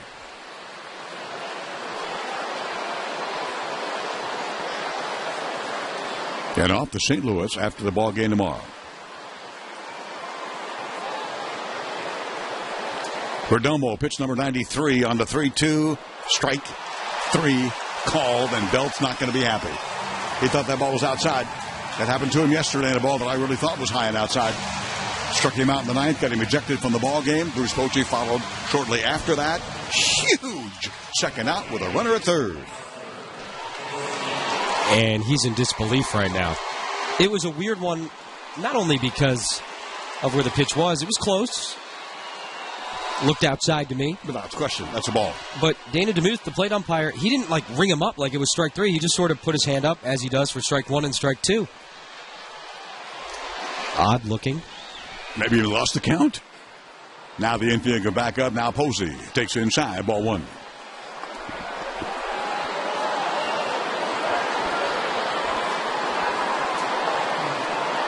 Posey a .290 hitter. But again, like Bell, not that great with runners in scoring position. And they've got one right there at third base. That Span. Single pass ball tagged on the fly ball. The 1-0, big rip of the fastball, foul back. Dodgers 1-0 over Arizona still in the 7th inning in Phoenix.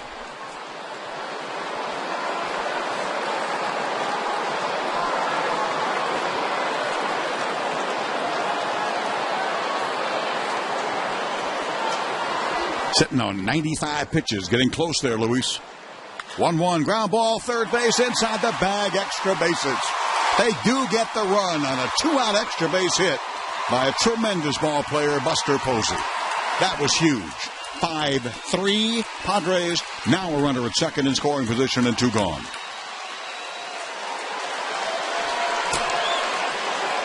They wanted fastball in, it wasn't enough. And that 96 pitch will be the last one for Luis Perdomo. Andy Green wants the lefty. They go against the left end hitting Brandon Crawford, who I mentioned is just their absolute best, about almost a .350 average with runners in scoring position. Perdomo, nice start, man. First ever against the Giants as a starter. And a nice ovation for him here, standing there by the first base box seats. The Giants, right after the All-Star break. San Francisco hosted that All-Star game back in 2007. And it takes a long time to get it again. That's why if you had a ticket here, if you're involved in the Fan Fest or anything else, I'm glad. Because it's just kind of literally almost a once or twice in a lifetime kind of experience. Now Crawford, now Bauman. Chicago boy, left-hander. Major league debut. First pitch, ground ball. Easy, huh? Yeah, Myers. Grabbing to the bag are Brandon Crawford. They'll leave a runner at second. They will get that run. Changes the game, but the Padres have Perdomo with a chance to win a ball game here. A run on a couple of hits on a bottom of the 5th inning. Homeboy, Alex Nickerson. Makes one off the plate from Jeff Samardzija for ball 1. Pitching lineup, Perdomo, 4 2/3 innings, 8 hits, 3 runs, 1, no walks, strikeouts, wild pitch, and home run. 1-0, swing and a miss.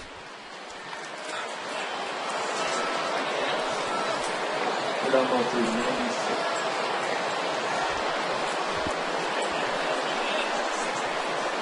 Dickerson 0 for 2. Strikeout, pop up.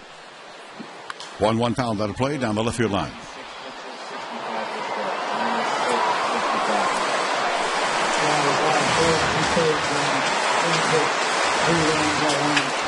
Kemp Samardzija, an Indiana boy that wanted to go to Notre Dame big time.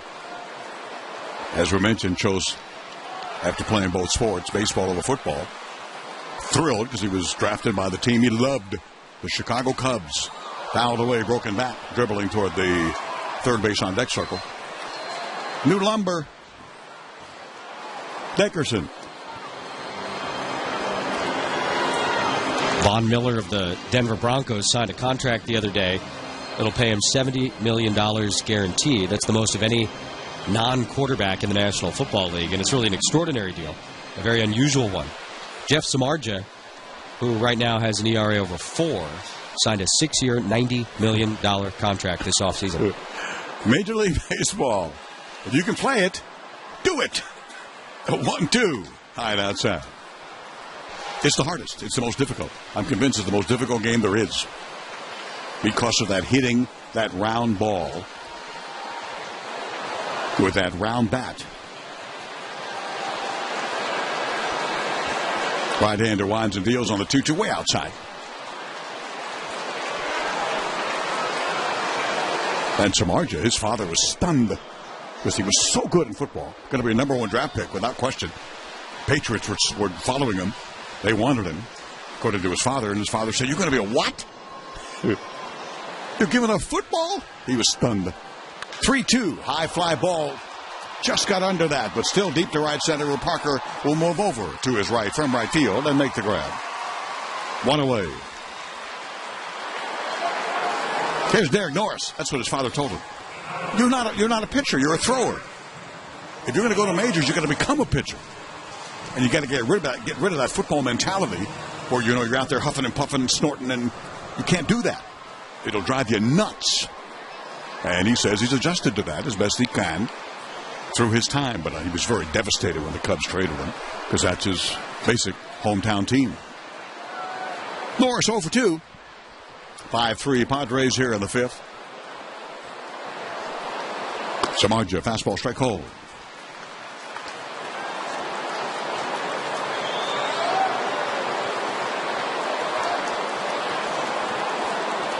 It is Jeffrey Allen Samardzija, in case anybody cares.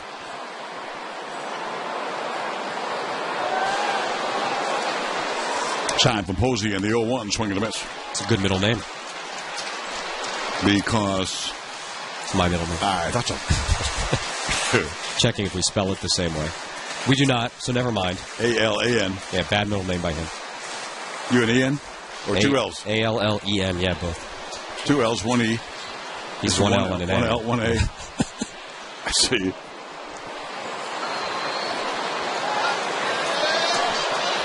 He's 31. God, Norris wants time.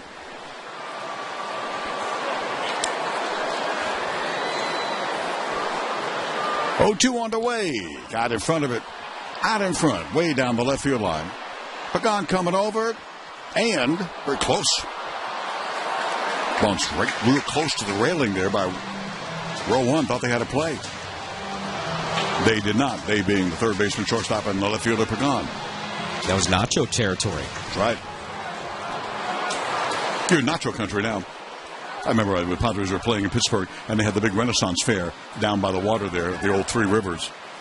And I was standing behind guys. They had all sorts of foods from around the world, and foods a lot of the Pittsburghers had never had before. This is way back in the 80s. And I'm standing in front of the guy, and he's ordering, "I want to order those Knockos," he says. He wants Knockos. Okay, get the boy some Knockos. Pitch inside. 1-2. What do they know?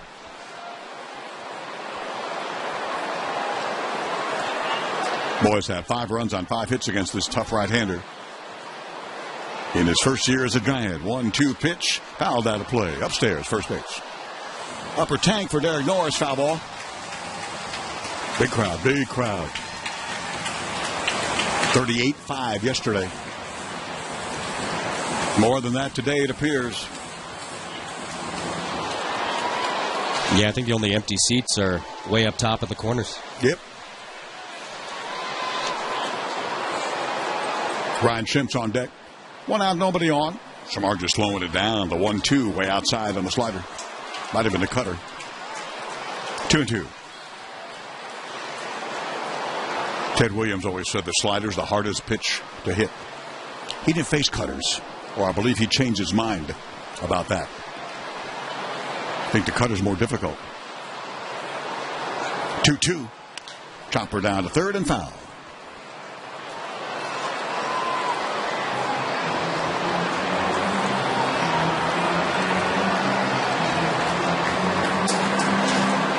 Guy gets the foul ball out there, hands it to a little girl. Nicely done, man. Nicely done. Actually, to a little boy with the number 27 Kemp blue T-shirt on. And yes, it was a Giant fan in an orange shirt. A nice Giant fan. 2-2. Popped him up. First base side. Belt coming in on the grass from first base. Calling, catching, 2 gone in the 5th.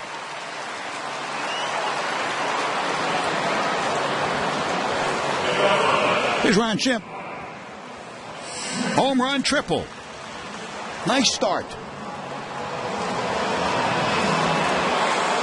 The boys scored in the first 3 innings, each of the first 3 against the Giants today. Where's that game in? Cincinnati, right? Two trips ago, where the Padres scored in each of the first 8 innings. They've never done it in 9, and they didn't do it that day. Close. Check swing foul back by Ryan. Strike 1.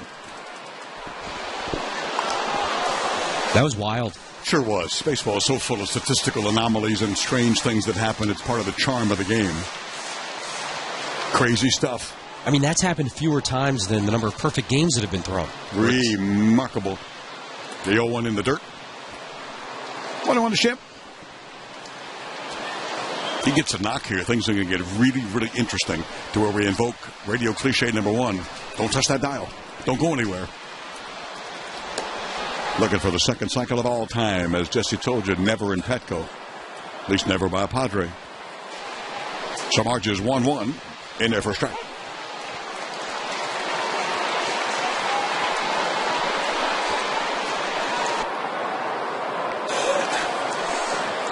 The boys get 2 in the first, as mentioned, 1 in the second, 2 more in the third. They've led all day.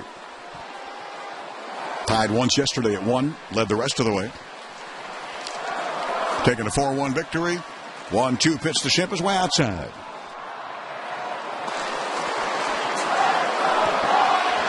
George Katos in the ballgame yesterday, warming right now. Hard throwing right-hander. Whereas number 7, Buddy Bauman, makes his Padre debut. His number, Jess? 77. 2-2. Ground ball up the middle. Backhand. Moving to his right is Pena. Across his body throw. Schimpf makes it close, but he's out in the 1-2-3. Ta-da! What do you know? Retired. Transferring and on hold and music playing. They don't allow it. You will talk to a person. You want to talk to an owner, they'll get that done that day. And you'll find the right insurance, and I've been very fortunate to be able to do myself, having been a client of them for years and years. BH Gold, happy anniversary in 30 years in San Diego at bhgold.com. Buddy Bauman came out after getting a 1-pitch Major League debut, getting Crawford to ground out with a runner at second and 2 outs in the 5th to end that inning in relief of Perdomo. But now, after he warmed up, just as he did, Andy Green goes out to take the baseball, make one of those late changes after the warm-up, and bring in Carlos Villanueva. He'll face the 6, 7, 8 batters for the Giants here in the 6th. 5-3 Padre lead. We're going to take a break one more time on the Mighty 1090 Padres Radio Network. Hey Padres fans, you know what you can hang a star on? A new Honda. In fact, you can hang 5 stars because the 2016 Accord, Odyssey, Fit, and CR-V have all been awarded 5-star overall ratings from the National Highway Traffic Safety Administration. Hondas are safe. So visit sdhondadealers.com today. Always sunny. Government 5-star safety ratings are part of the U.S. Department of Transportation's new car assessment program. www.safercar.gov. Model tested with standard side airbags, SAB. Reno Contracting is a proud, homegrown commercial general contractor and is honored to support our servicemen and women returning home and transitioning back into civilian life. This season, whenever the home team hits a home run, Reno Contracting will make a $100 donation to the Warrior Foundation. They provide quality of life items, support services, even temporary housing to our military heroes in recovery. It's just one of the many ways Reno Contracting is making our home a better place to live. When businesses are calling it quits for the day, burglars are just getting started. It's a fact that businesses are 4 times more likely to be burglarized. But at Bay Alarm, our business is protecting your business, and you can control and manage your system wherever you go. We're local security experts backed by over 60 years of innovation and reliability. Call 1-800-610-1000 or visit bayalarm.com today for your free security review. Bay Alarm. What have you got to lose? ACO 28, CCL 880-138. You're listening to Padres Baseball on the mighty 1090 Padres Radio Network. Change on the mound here to the right-hander Villanueva. Bruce Posey will change with the right-hand hitting Mac Williamson for the left-handed Jared Parker. First time going to his bench here. Breaking ball outside by Carlos. On his curve, ball 1. 5-3 Padres. Leadoff batter, 6th inning. 6-7-8 schedule for San Francisco. Parker had been 0 for 2 with a strikeout and a fly ball. Williamson singled as a pinch hitter in the 8th yesterday. 6th today. Curve again. Strike call. 1-1.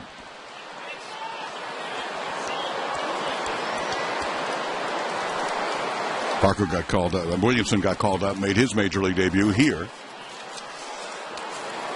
last September after his call up from AAA. Strong guy. A lot of power. Takes a strike. Carlos ahead 1-2. He had a couple of bumps there, big time speed bumps toward the end of the first half, did Carlos.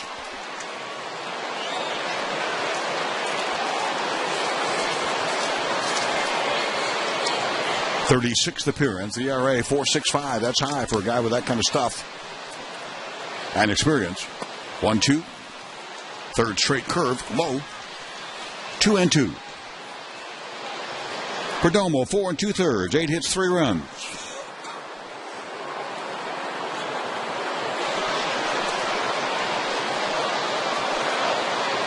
Can't win it. Didn't go 5.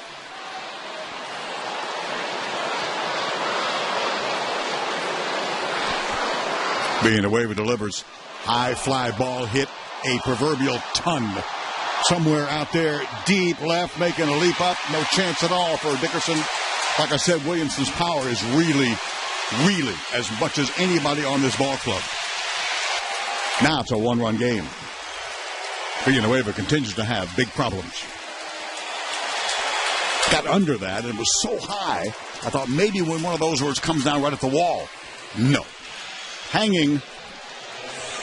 Yeah, breaking ball out of the hand, and it just sort of floated right in there.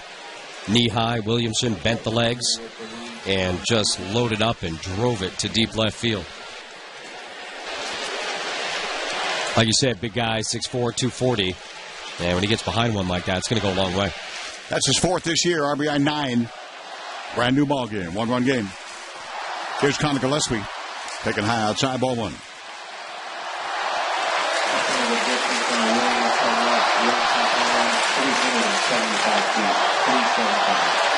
375 feet for Williamson. Another stat I'm sure Padre fans are not that interested in. Just guessing.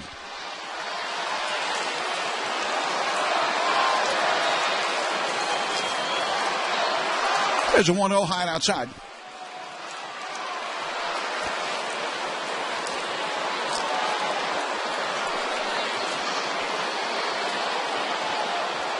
Williamson did not homer last year after they called him up. So that's his 4th this year, his 4th in the majors, period. Gillespie's 0 for 2. Former Chicago White Sox. 2-0 ground ball right side. Schimpf to his left with the grab. On the dirt cutout on to Myers. 1 away in the top of the 6th. Ramiro Pena. Dodgers over the Diamondbacks, 1-0. Top of the 8th in Phoenix.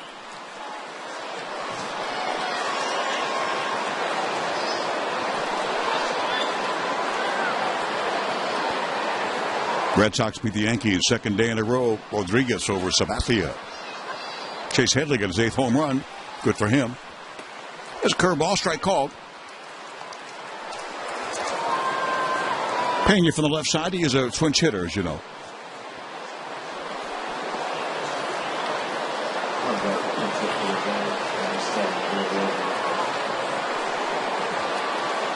They get to the 9 spot. It will not be Samardzija. Slow roller foul back on another curveball. 0-2.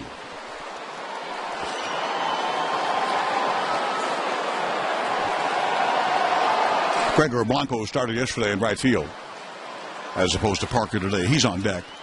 If, as mentioned, they get there. 5-4 your Padres.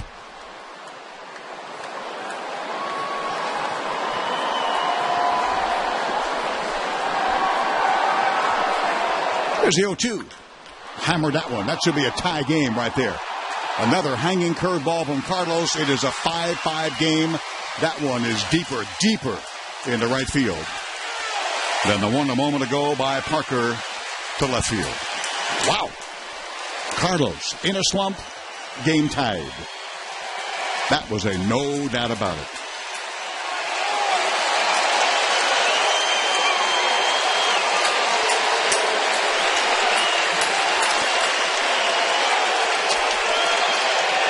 Nothing deflates a ball club and the ballpark than a bullpen that doesn't hold the lead.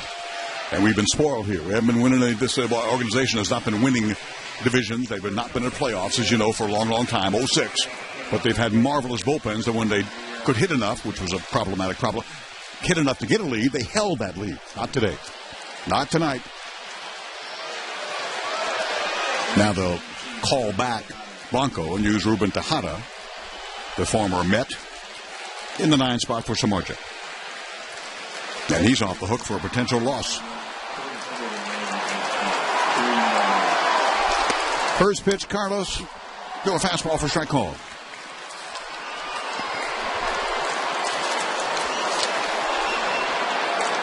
That is 12 home runs in 51 innings. For a reliever, that is so bad. There's a 0-1 there. He got popped up. Coming back, Derek Norris. Straight back to the screen. Makes the 2-hand grab. Out number 2 here in the top of the 6th. Tejada did not play yesterday.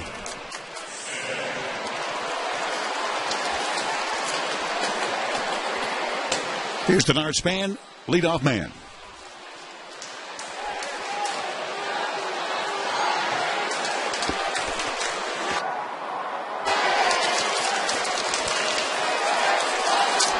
Before this inning, Pena's last Major League home run was in June of 2014. Like we said, man, it wasn't cheap. Line drive. Well, with a leap. Glove up. Actually never left the ground. But that big 6'3" first baseman puts that glove straight up and makes the grab on a line drive. Boy, Carlos fooled nobody, including Span right there, but they get him out. 5-5. Padres led 3-0. Then 5-2. 3 unanswered runs, as they say, by the Giants. Albert Suarez, the new pitcher, the right-hander, to Alexei Ramirez in the 8th spot. Breaking ball, strike call. Mac Williamson, pinch hitter, stays in the ball game. He goes into right field. There's a big curve again, swing and a miss. Slow curve, 0-2. Tejada stays in the 9 spot after his pinch hit appearance. He takes over at third with Williamson in second. Tejada the 9 spot. Williamson the 6 spot. Pitcher batting 7th. That pitcher, Suarez, delivers outside. 1-2. Suarez 14th appearance. He's had 6 starts, by the way. 3, 6, 7, and now his 8th relief appearance. Another breaking ball fouled out of play by Alexei. 2 Alexeis, no waiting. Alexei and Alexei, with Amarista coming back for the 2nd time this year. Called up.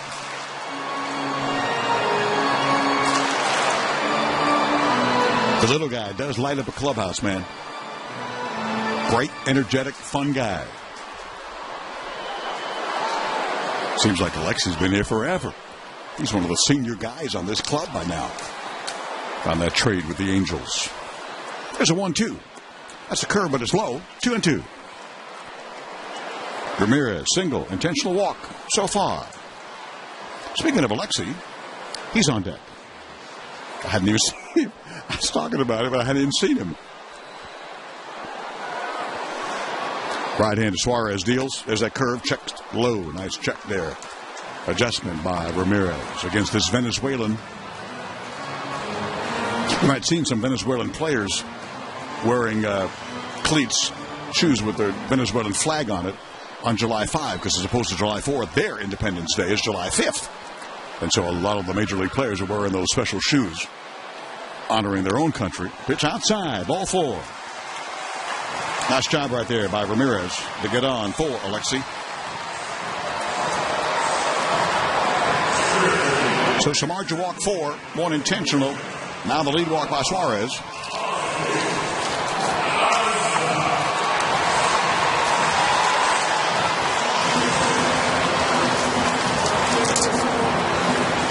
Five runs, 10 hits, the Giants. 5 runs, 5 hits, the Padres. Padres have 2 home runs. Schimpf in the second. Kemp in the third. The Giants got theirs, both in the 6th, separated by a ground out. Williamson, Pena. Suarez, the easy throw to first. Nothing doing.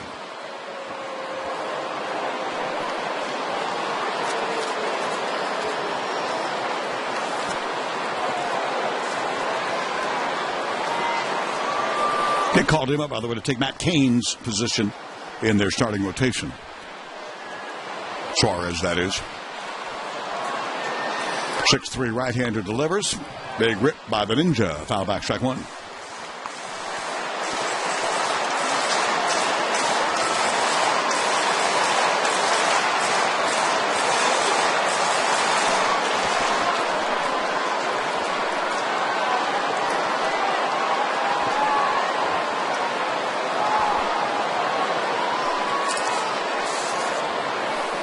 Alexi has not had a pinch hit this year. He's 0 for 8.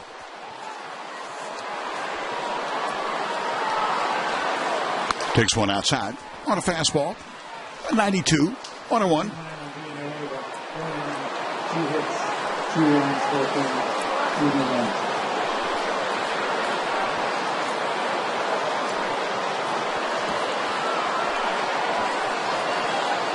Venezuelan against Venezuelan right here. Suarez and the Ninja. 1-1 curve outside. Close. Not good enough.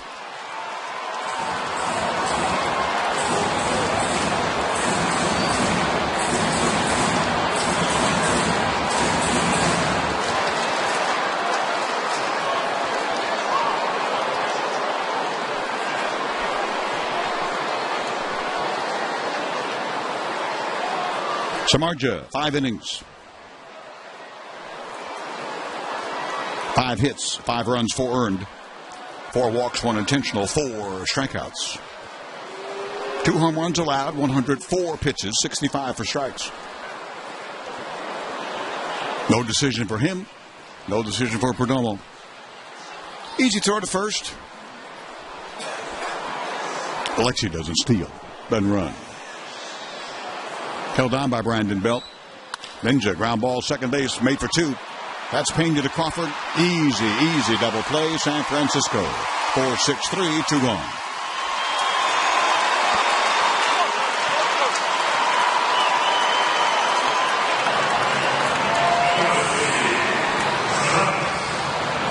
Here's Travis Jankowski. Walked twice against Samardzija.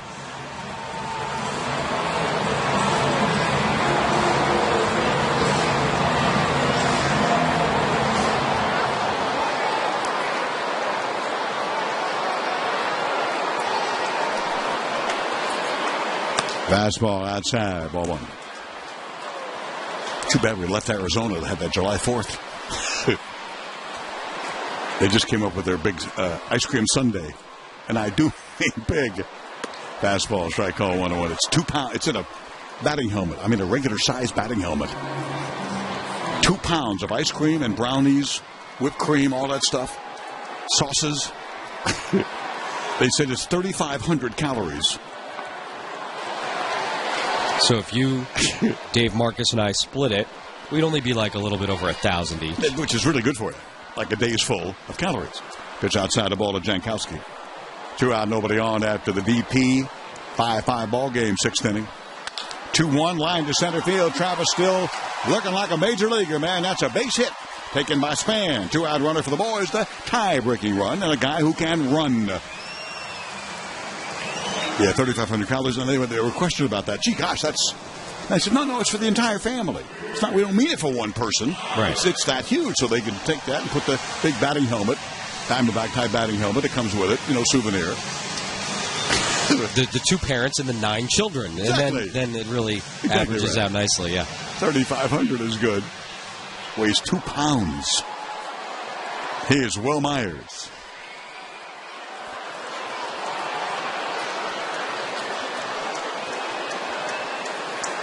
Suarez's curveball in there for a strike.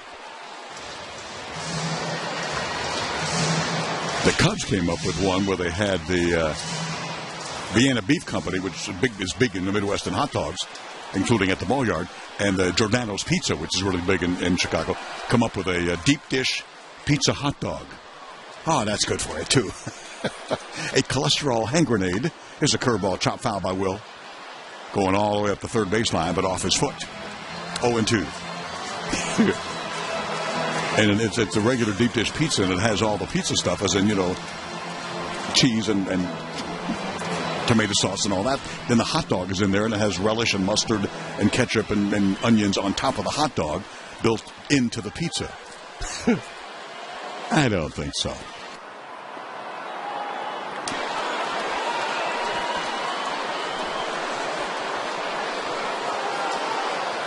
Can't beat food at the old Ball Yard, or fun. 5-5, Myers. 0 for 2 in a walk against Samardzija. Runner going, nice jump. Throw down, 1 bounce. Head first slide. Out at second base. Posey had a quick release. Not his best throw, but a quick release. Put it on 1 bounce.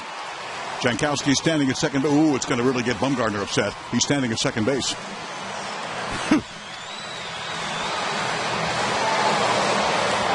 One bounce throw taken down on the hand. Looked like the hand was on the bag. Ed Hickox, I think you missed that right there at second base. I really do. On the bag, then tagged. I know back in the old days, the throw beat him. You called him out without looking whether there actually was a tag before the hand on there. But those days are gone. That's a replay coming right here. Once again, we must learn to assume nothing about what we think and what we see when it comes to these things, but they're going for the headphones there by the third base on deck circle. For now, Jankowski is out. We'll see. If that's reversed, then he has stolen base number 17, because he got number 16, taking third back in the first. That's when he came on to score when Posey put that throw into left field. And gosh, it's not even close in slow motion. Second time Jankowski has been involved in a review today. What was originally an infield single back in the second inning turned into a put-out for Brandon Belt. They said there was definitive evidence that Belt tagged Jankowski as he ran by near first base. You and I never saw that. No, I'm still looking. I'll keep at it, though. Posey's heading back behind the plate. He should. Yeah. He certainly appears to get the left hand in there. I mean... Nice throw, Buster, but he was safe. Yeah, it was. It was a very nice throw. Unbelievable. These guys are unbelievable. That is unbelievable. Major League Baseball, you've got a problem. You have got a problem. San Diego. Premiering soon. Must be 21. Need help? Call 1-800-GAMBLER. If you wear safety or slip-resistant footwear, go to Boot World, your steel-toe leader. Boot World has the largest selection of comfortable and supportive safety, slip-resistant, and work footwear at the guaranteed lowest prices. Do your feet and yourself a favor. Get the shoes you want at Boot World and BootWorld.com. Got a ball one on Pagan here in a 5-5 tie in the 7th against Brad Hand. Here's Jess. All right, thanks a lot, Teddy. High and outside to Pagan. Now, 2 balls and no strikes. Trying not to do the replay rant thing, but a couple tonight, they're hard to understand. I'm sorry. This one worse than the other one because, like we said, that tag on the body thing is really hard to discern for everybody involved, including the umpires and the reviewing umpires. That was not. That's an outrage. 2-0 to Pagan. Hand delivers a strike on the outside corner. 2-1. Been a couple balls and strikes that have definitely seemed to go the Padres' way tonight, and a couple of reviewed plays on the bases that have gone the Giants' way. And again, I don't say this to be flip, pun intended, but it's getting to the point with the replay reviews where you may as well flip a coin. Because what we see and what you see at home or on the highlights afterwards, fouled back, 2-2 to Pagan, just often does not mesh up with the call that comes from New York. Changes have to be made before next season. That means the commissioner, that means Joe Torre, senior vice president. They've got to change something drastically. 2 balls and 2 strikes to Pagan. He had a 2-run homer back in the 3rd inning. He's 2 for 3 tonight. He leads off here in the top of the 7th, a 5-5 game. Padres had a 5-2 lead after 3. Giants have come back to tie it. Here's the 2-2 pitch, and just inside. Maybe a little bit low from Hand. 3 balls and 2 strikes to Pagan.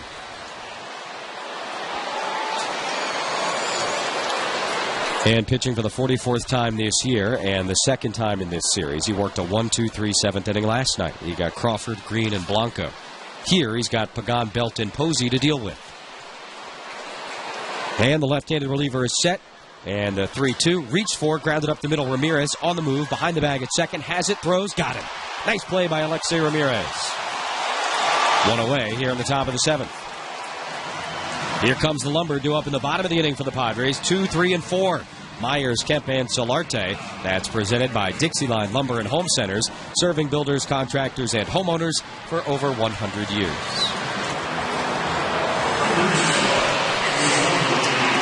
And this one will be challenged by the Giants.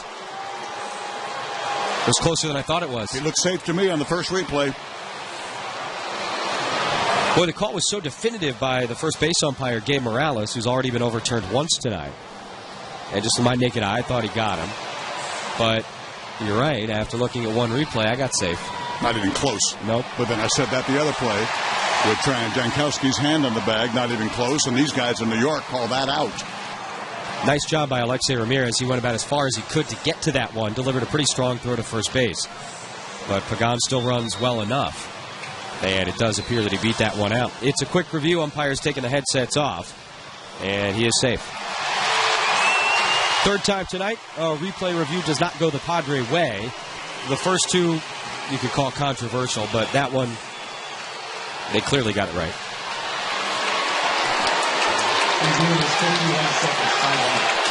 So the leadoff man aboard, Pagan, an infield single. Now the left-handed hitting, Brandon Belt. Less than a minute. Way to go. Nicely done. See, what I want is a review of the review. Not by us, but by Major League Baseball, looking at decisions like the Jankowski one and asking the umpires, how did you make that decision? Throw to first. And unless that's done and the reviewers are getting reviewed by MLB, by Joe Torre's office, then nothing will stop this, what I consider, outrageous mistakes. Trying to correct mistakes. Kind of dumb. Tie game, top of the 7th. Giants with the leadoff man aboard. Belt checks his swing and a pitch in the dirt from Hand. 1 ball and no strikes. Belt 0 for 3 tonight, 0 for 7 in the series with 5 strikeouts. Dangerous hitter, though.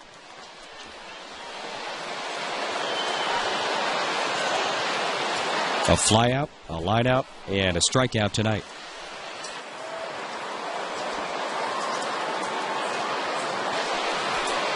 Stare at Pagan, now the pitch, and a foul ball straight back. 95-mile-per-hour fastball from Brad Hand, who has somewhat quietly been really an outstanding story for the Padres this year in the bullpen. Waiver wire claim from Miami early in the season. That first road trip, as memory serves, is when it took place.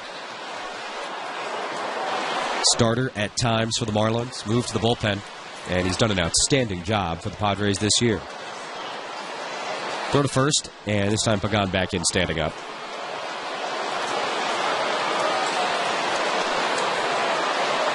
Giants have not been retired in order tonight.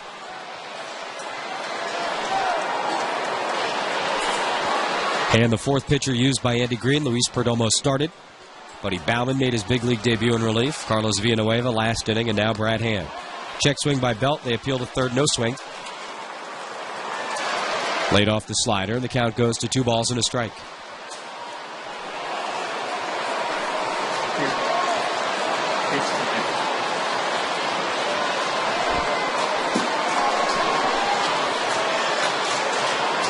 And certainly paying some attention to Angel Pagan, who is 8 for 9 trying to steal bases this year. Comes home this time, and the fastball is a strike on the outside corner, 2-2.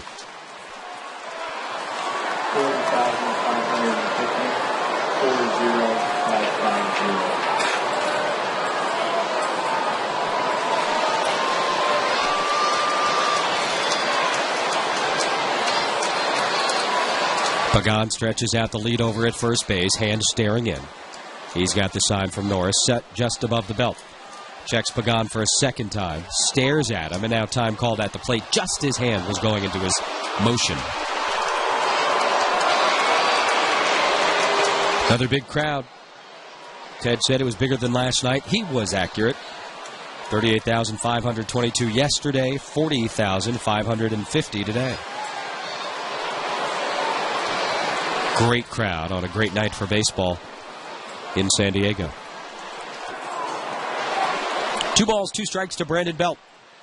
Hand comes home, and the pitch is taken in the dirt. Nice job by Norris using the chest protector as the ball rolls out harmlessly in front of the plate. And now a full count, 3-2.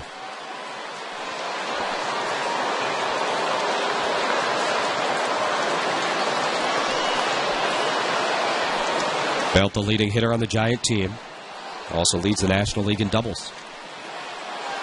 But as mentioned, 0 for 7 in this series.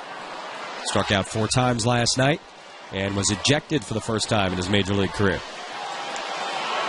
Pagan dancing at first, not running. The 3-2, foul back. Angel had about a 3-foot lead over at first base, and he was just sort of tapping 1 foot up, 1 foot down, 1 foot up, 1 foot down. Almost looked like he was riding a horse over there.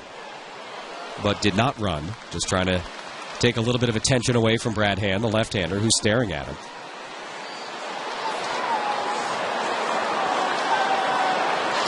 Three infielders on the right side against the left-handed hitting Belt. The battle continues. Pagan again flinching off first. Not running. 3-2 is high. Ball 4. So in a tie game here in the top of the 7th inning, Brad Hand sees an infield single for Angel Pagan, and now he walks Brandon Belt. And the Giants with Buster Posey coming up. Have runners on first and second, nobody out.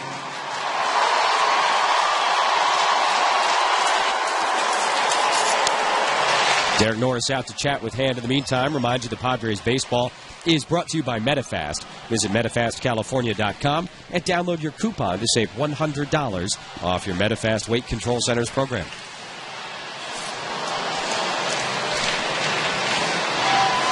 Posey last night 0 for 4. Posey tonight 2 for 3 with an RBI double.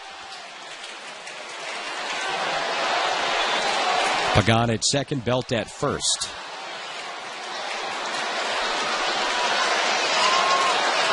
Posey measuring things up at the plate. Hand and Norris go through the series of signs. Brad is set. He comes home, and Posey swings at the first pitch and fouls it back to the screen. 0-1.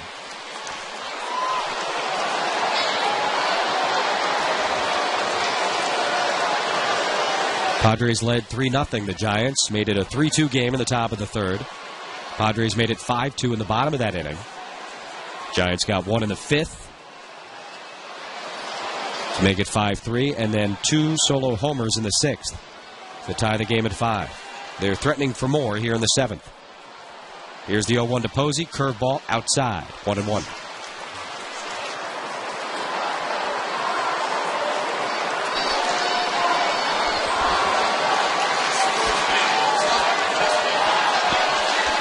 Posey started the All-Star game here on Tuesday, his 3rd start behind the plate for the National League. Got booed, too. Giants and all that. 1-1. Ground ball, second base. Could be 2. Ramirez has it. He flips to Schimpf, back to first, double play. 6-4-3. Brad Hand got exactly what he needed.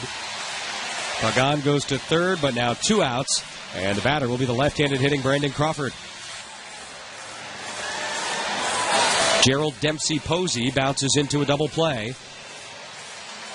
And Hand now needs just 1 out to get out of this thing and keeping the game tied 5-5.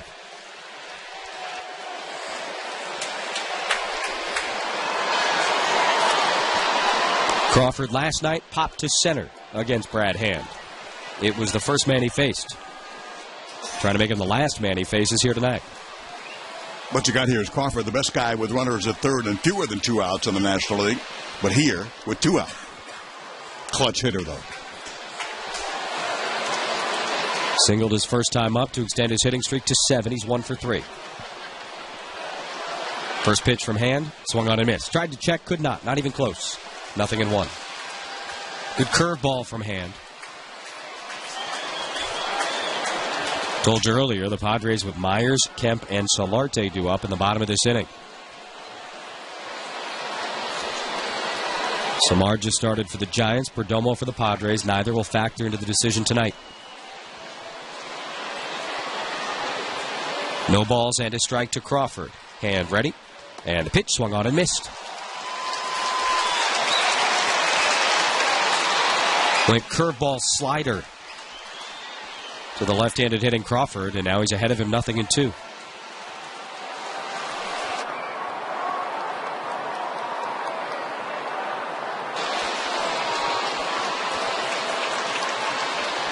Runner on 3rd, 2 outs. Hand trying to keep it tied 5-5. Norris sets up way outside.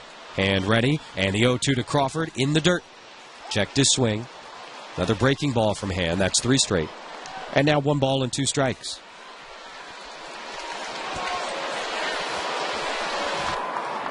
Good 2-strike pitch there.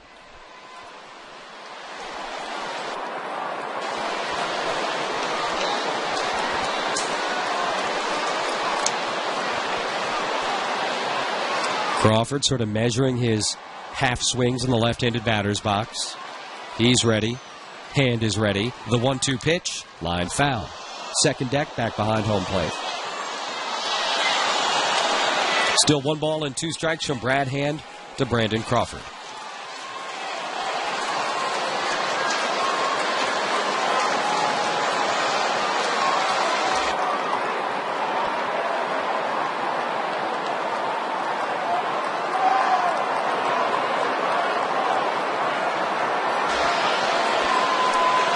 Pagan leads off 3rd base. He started the inning with an infield single. Now the 1-2 to Crawford. Swung on and missed. Strike 3. Hand got him with the curveball. Lead-off single. 1st and 2nd, nobody out. Brad Hand got a double play from Posey. He struck out Crawford, and he gets out of the jam. Stretch time in Petco. It is 5-5 as we go to the bottom of the 7th. 5-5 game here in the bottom of the 7th inning. Will Myers leading off against Albert Suarez, who pitched the 6th. And Suarez delivers to Myers, who swings the first pitch and grounds it foul over towards Glenn Hoffman on the left side. 0-1. Myers was at the plate when Travis Jankowski was caught stealing to end the bottom of the 6th. It sure looked like Jankowski got in there ahead of the throw from Buster Posey and ahead of the tag from Ramiro Pena, but the replay umpire in New York said there was no definitive evidence of that. So a fresh start for Myers. Here's the 0-1 to Will. And he hits it again foul, this time a little bit closer to the bag at 3rd base. 0-2.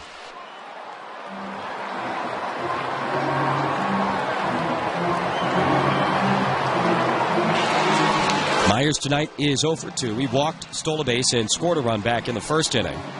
Since then, he has flown to center and struck out looking.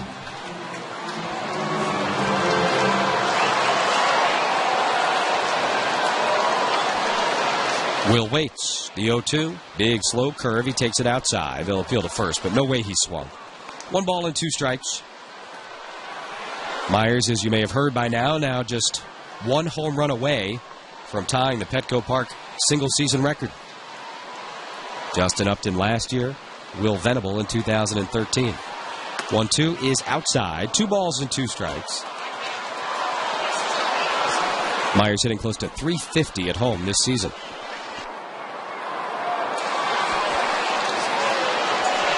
That doesn't count the double in the All-Star game, of course. Nice feather in the cap, though. 2 balls, 2 strikes to Myers, leading off the bottom of the 7th in a tie game. Here's Suarez pitch. It is low. 3 balls and 2 strikes. And once again tonight, a Padre batter has gone from 0-2 to 3-2 against a Giant pitcher.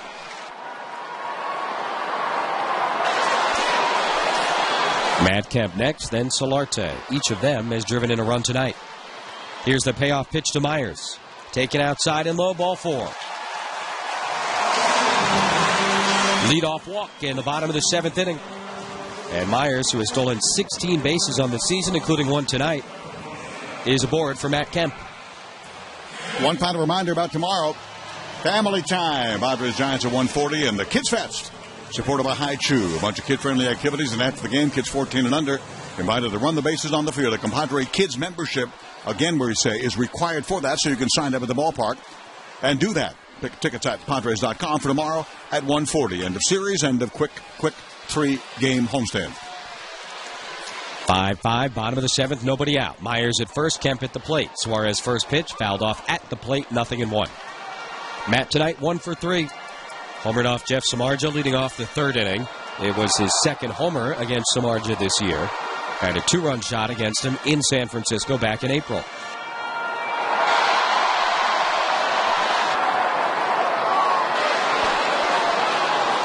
Matt spins the bat once. Now raises it up behind his head.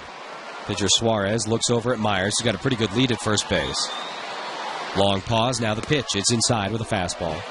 1-1 to Kemp.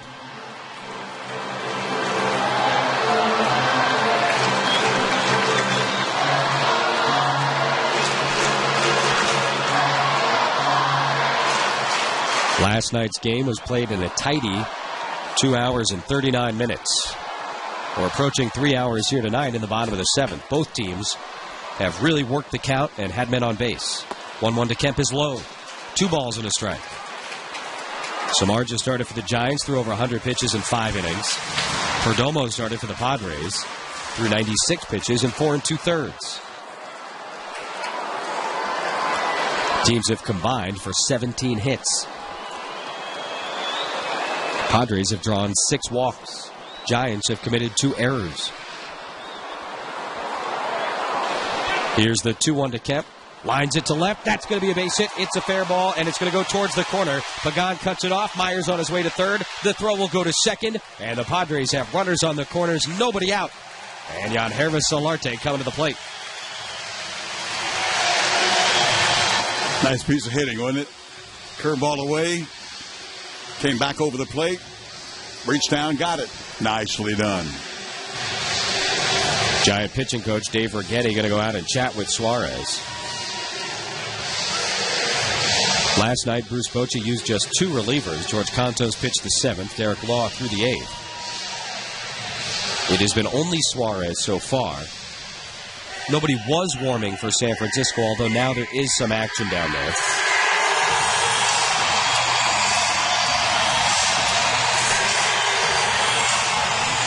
Left-hander Josh Osich starting to throw for the Giants. Long conversation here. Eventually, Dana DeMuth, the plate umpire, breaks it up. Conversation continues between Crawford, the shortstop, and Suarez. You got a left-handed batter on deck, Dickerson. So you got to figure Osich is getting up for him, hence some of the slowness here by the Giants. Myers on third, Kemp on first. Nobody out in the bottom of the 7th. It is a 5-5 game. Corner infielders playing in a little bit. Up the middle, it looks like the Giants will concede the run. Kemp acted like he was going, but goes back, and the pitch misses outside. 1-0. Matt Kemp has not attempted a stolen base this year. That time he got about a third of the way before stopping. It looked like a predetermined play the Padres had put on. Suarez looks back over his shoulder at Kemp, who's got a tiny lead.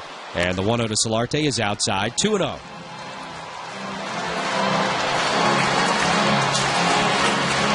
Very patient night for Padre hitters all night.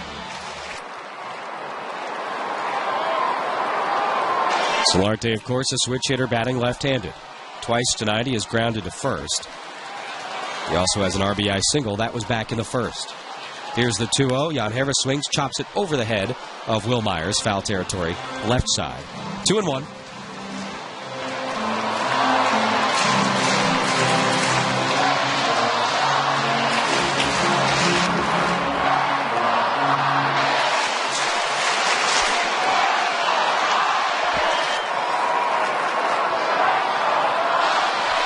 Tejada, the third baseman, playing about a half a step in front of the base.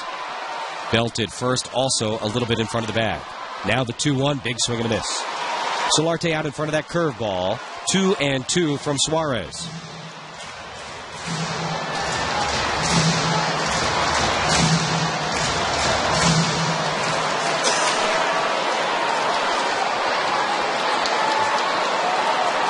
Solarte has a first-inning RBI in each of the first 2 games of this series. He has hit in 9 of his last 10 games. Now the 2-2. It's a high fastball. 3 balls and 2 strikes to Solarte.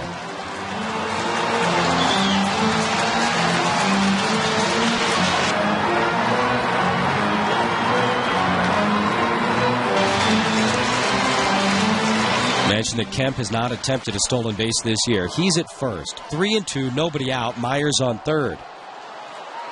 Kemp stretches out a little bit of a lead at first, but not much of one. He does not run, and it's a ground ball to first. Belt is going to come home, and now Myers is hung up. Posey chasing him back to the bag. Now the throw to third. Myers on his way home, still being hung up. There will now be 2 men at third base. He's tagged out, but both runners advance to second and third. So Myers is out. He just ran out of the baseline over at third base. I don't think Posey ever tagged him. But the point of the play, of course, is that Matt Kemp is now on third base and Solarte is now on second. It's a fielder's choice.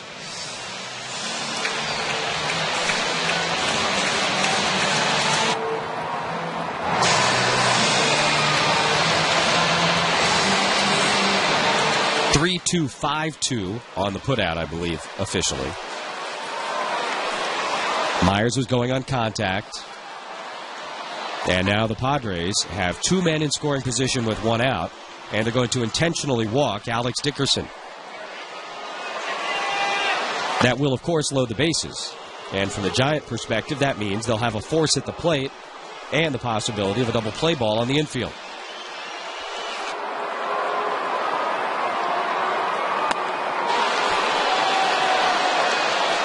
Kemp at third, Solarte at second.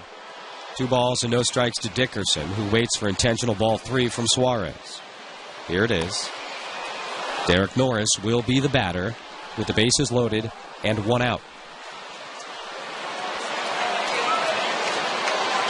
5-5 game in the bottom of the 7th. There's ball 4.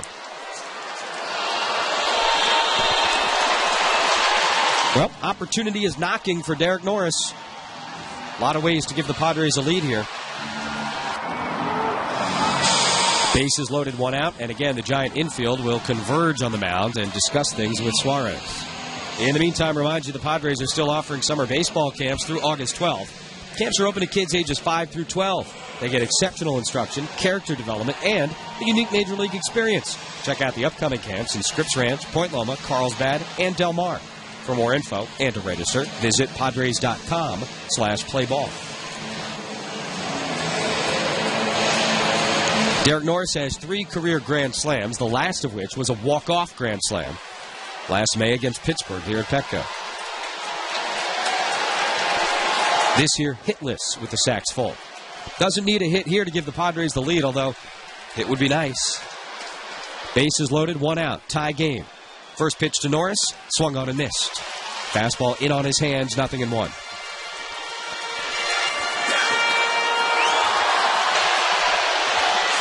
Kemp at third, Solarte at second, Dickerson at first. Not the 3 fastest guys on the Padre roster.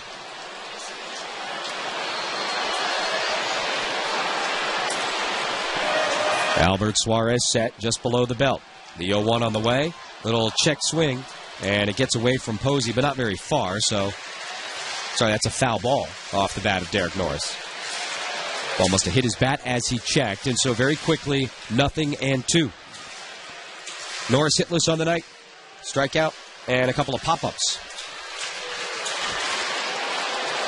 Last night, 1 for 4 with a single and a run scored.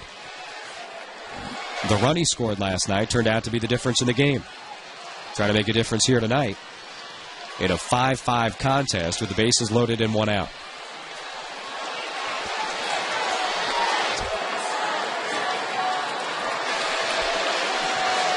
Ryan Schimpf, who's had a huge night, is on deck. Here's the 0-2 to Norris. Popped up behind the plate. Posey gives it a look, but it'll find the seats. He stays alive, still 0-2. Schimpf, of course, a left-handed batter. They've got Osich ready in the pen. So this is most likely it for Albert Suarez.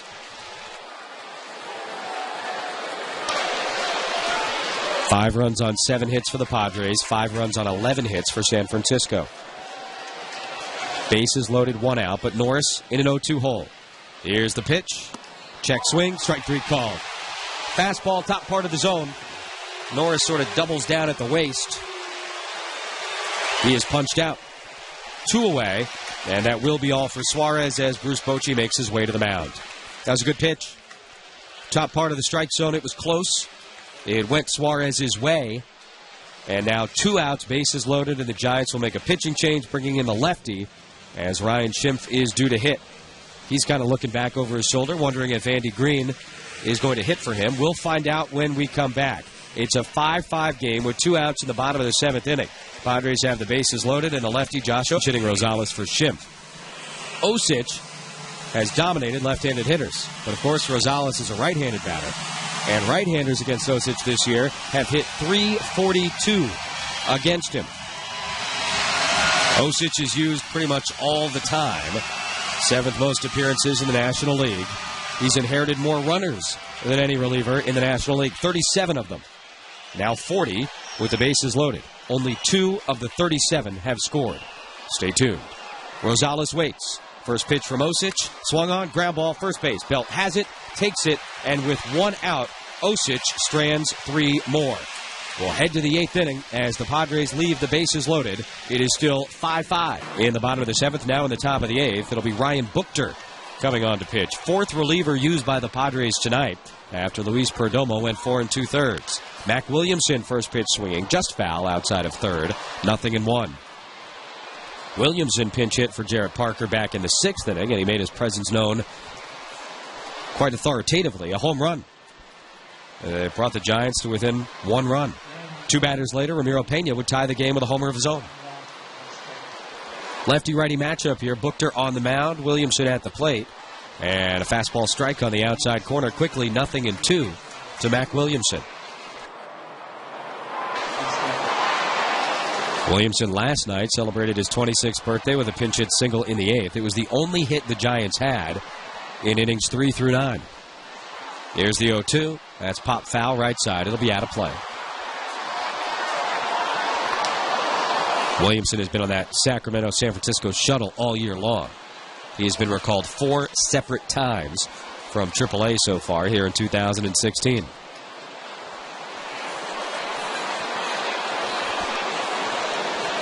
Big guy wears number 51. He's in the hole, 0-2. Here's the pitch from Buchter. Swung on and missed. Another strikeout with a fastball by Ryan Buchter. 1 away here in the 8th. Buchter pitched the 8th last night. Williamson singled against him, but right after that, Denard Span grounded into an inning-ending double play.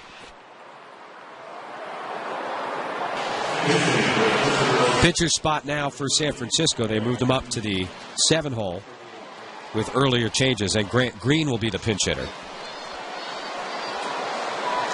Green pinch hit in the 7th last night, flew out to deep center field in his only at-bat. Takes a fastball outside, 1-0. Stayed in the game to play some second base last night. Speaking of staying in the game to play second base, Adam Rosales, of course, does that here for the Padres after hitting for Schimpf last inning. 1-0 to Green. He takes a fastball just outside. 2 balls and no strikes. Green 9 for 31 in his 9 games this year. He's got a homer, 5 RBIs. Was hitting about 365 games at AAA for them. Grew up in Fullerton, went to USC. Bounced around the West Coast as far as his professional affiliations the last couple of years. Strike on the outside corner from Buchter, 2-1. A's took him 13th overall back in 2009. A few years later, traded to the Angels. And been up and down with them the last couple of years. Now he's a Giant.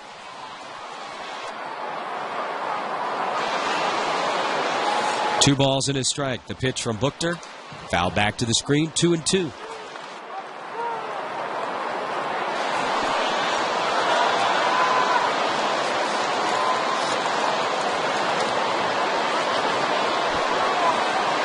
Green has started about a week's worth of games at second base for the Giants with Panic on the DL.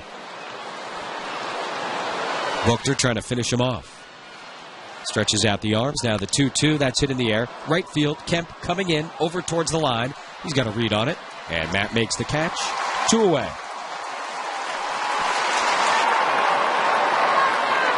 If you want to look ahead at the bottom of this inning, 8, 9, and 1 due up for the Padres. That means Ramirez, the pitcher's spot, and Jankowski. Hunter Strickland is in the bullpen for the Giants.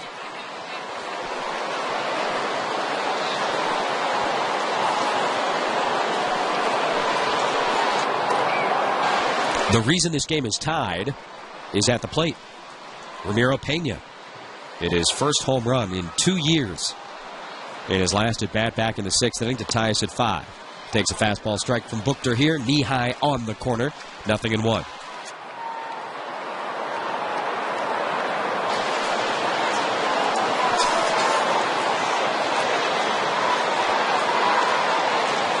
Pena doubled in his at bat prior to that. He's 2 for 3. No balls in his strike. Buchter ready. Delivers, fly ball, right field, but foul. That'll find the seats. Now 0-2.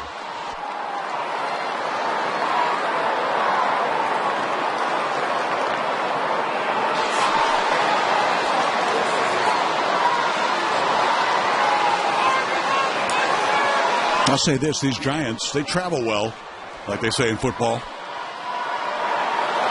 So many. I think I've seen sometimes more than the Dodgers bring when they come. 0-2, shattered bat, ground ball foul outside of third.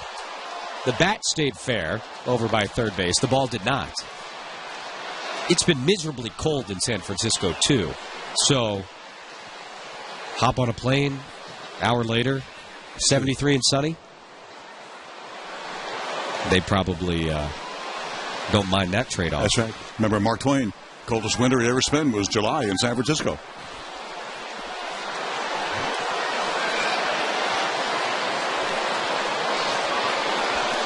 Buchter trying to finish off Pena and the Giants here in the 8th. San Francisco has not gone down in order tonight. Here's the 0-2. Foul back. Both teams have had their opportunities, base traffic, if you will. Giants have left 6 on base. They're 1 for 9 with runners in scoring position. Padres have left 8 so far. They're 1 for 8 with men in scoring position. San Diego left the bases loaded in the bottom of the last inning.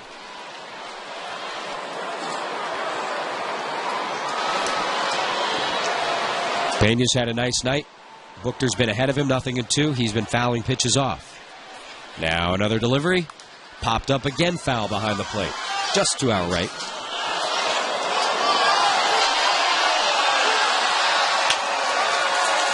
Hunter Strickland, Sergio Romo now both in the Giant bullpen. Strickland had been throwing. Romo now joining him.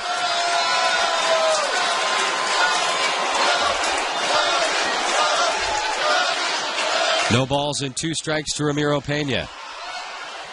Buchter working from the third base side of the rubber against the right-handed batter is ready, and the pitch is taken just outside. 1 ball and 2 strikes. Close pitch, looked a little bit outside. But boy, did he hit the glove.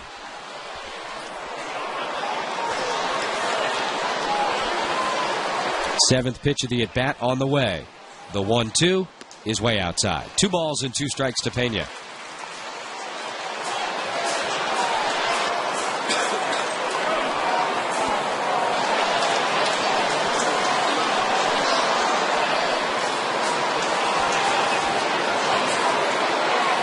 Pena tapping his toes in the batter's box, taking half swings, waiting for Buchter, who gets the sign from Norris. Now he's ready. Here's the 2-2 pitch. Popped up right side, foul ground. Myers giving it a look. He's over by that side wall. He'll run out of space. Got 5 rows deep. Still 2 balls and 2 strikes, and there will be at least a 9th pitch of this confrontation between Ryan Buchter and Ramiro Pena. 2 outs, base is empty in the top of the 8th. Tie game.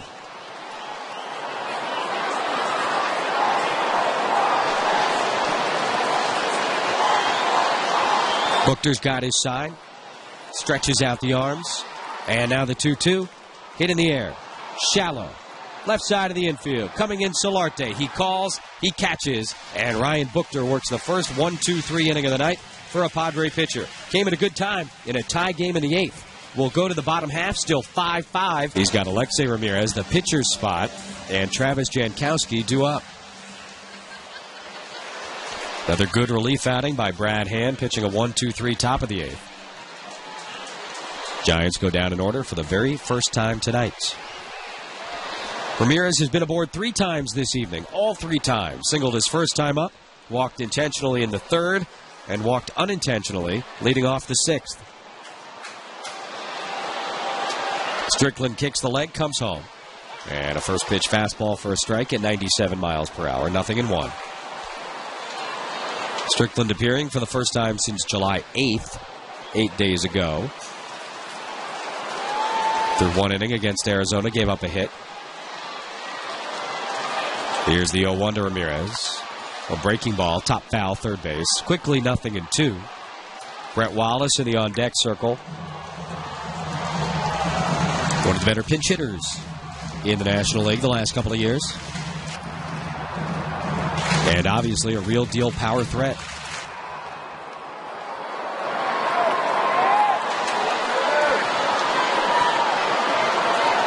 No balls and 2 strikes to Ramirez. He moves up in the box. Strickland gets the sign from Posey. Giant catcher sets up outside. Here's the 0-2 pitch. Reach for, grounded off the mid of the pitcher, but pretty much right to Pena at second base. And Ramirez grounds out for the first out. And the pinch hitter will be Brett Wallace.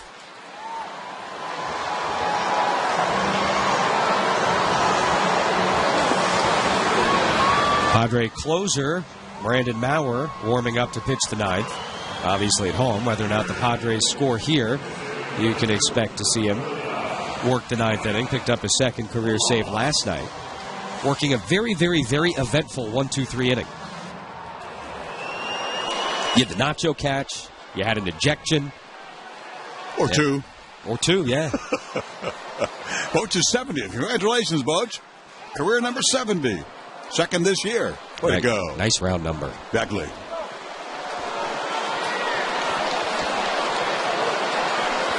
Wallace at the plate. Big left-handed batter. Against the right-handed throwing Hunter Strickland. First pitch. Fly ball left field. Coming over Pagan. He's over towards the line. Still over there in foul territory. He'll make the catch against that side wall. Ooh. Bounced into the side wall. Thought for a moment he may run out of space. He did not. 2 away. Next baseball night in San Diego, which is what we're celebrating and enjoying here tonight. That's going to be July 30. Padres face the Cincinnati Reds at 5:40. Same starting time. All fans in attendance Get a pair of SD earbuds presented by United Airlines. Get tickets at Padres.com. That's where I got my last earbuds, in fact, was on a United flight, because that's where the Padres fly on their charter throughout the country. Base is empty for Jankowski. 2 away in the 8th. He takes a first pitch fastball for a strike, 0-1. Great night for Travis Jankowski. A couple of walks, a single, a run scored, stolen base. Looked like 2 stolen bases, but replay. Shows bunt, pulls back, takes low. And that drew the attention of 3/4 of the Giants infield. Tejada, Pena, Belt, third base, second base, first base, all came charging in. Yeah, for Jankowski, I think at this point, the name of the game is getting on base. They got Will Myers on deck. And that means getting on in any way you can.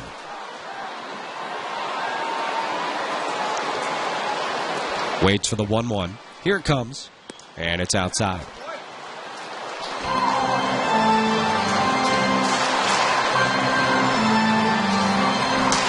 Came into the night tied for 5th in the National League with stolen bases. 15 of them. Added to that total tonight. As did Will Myers, with whom he was tied. 2-1, swing and a miss. 2 balls and 2 strikes to the left-handed hitting Travis Jankowski.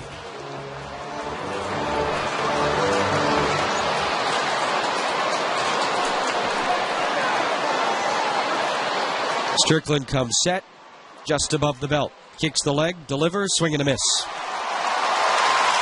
Jankowski strikes out, and Strickland, like Hand, works a 1-2-3-8. If the Padres win tonight, it'll be a walk-off. We go to the 9th inning. It's a 5-5 tie. This is Padre baseball. It's on with nobody out in their half of that inning. But the bullpens have been good so far. Now the Padres turn it over to their closer, Brandon Maurer. Tie game. Here's Ted. All right, sir. Ruben Tejada will lead off here. Didn't start, came in to pinch hit and stay in to play third. This former New York Met. First pitch swinging, popped it up. Left side, Tejada. Pop it up. Solarte will call. Solarte will catch. 1 pitch, 1 gone in the top of the 9th.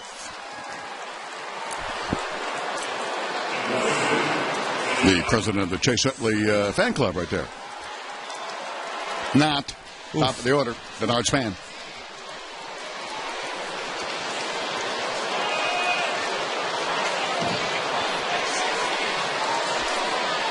$40,550 as noted. Big crowd, big crowd. Tradition back to the 90s. Baseball night in San Diego. Pitch is right in there for a strike. The guy who came up with that when he was the marketing director was Mike D. And he is now the CEO of this company, this franchise, this team. Having returned to beautiful Southern California.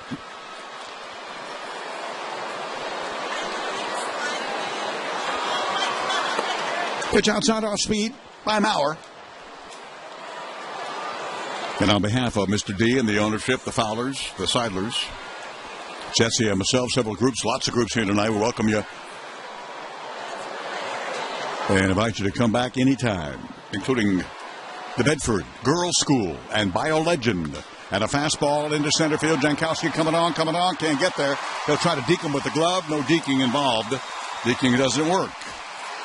It's a base hit falling down for Span and a multi-hit game. Single back in the 5th. And the single potential tie-breaking run here with 1 gone in the 9th.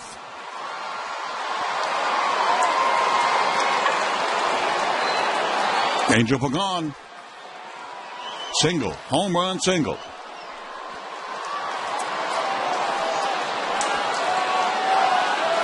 Crest Beverage. Big group.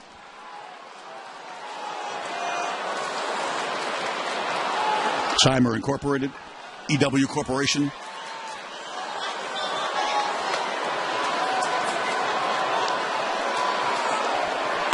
Pitch is Bowers. Strike, slider, getting ahead.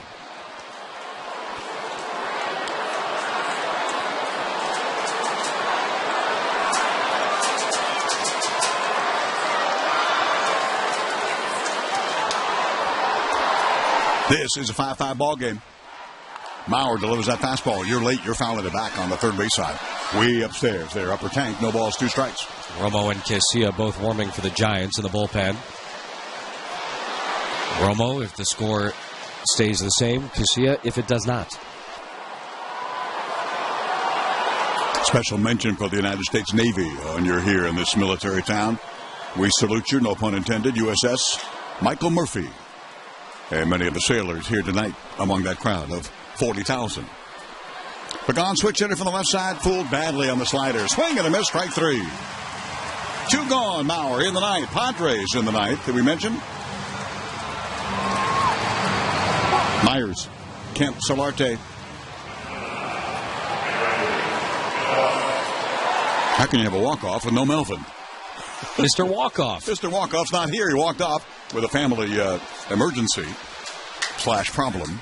No details given on the bereavement list, like Justin and his brother in Detroit. They both left their ball clubs. No details. Family situations, nobody's business. Throw to first, not close. Right there, a span.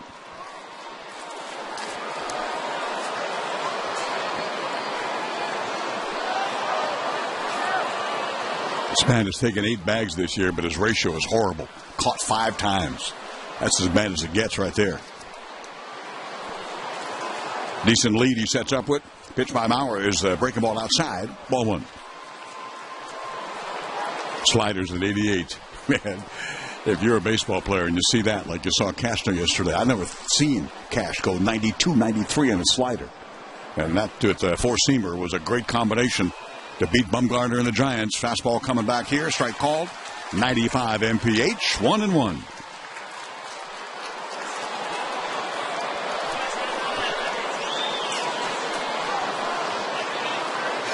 Out hit 12-7 by the Giants. That doesn't matter. It's a 5-5 ball game. That's what matters. Brandon Belt again taken outside. 2-1. Belt on the last time by walk.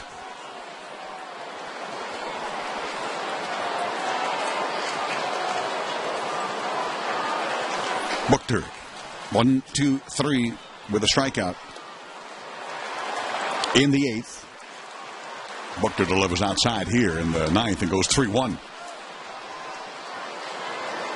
Diamondbacks tied in the bottom of the 9th against the Dodgers, who had them 1-0, tied at 1. They'd gone extra innings.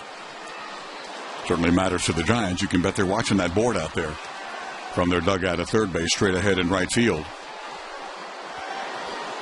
5.5 up the Giants are on the Dodgers. 3-1, fastball, foul back. That's the 11th inning now, bottom of the 11th in Phoenix.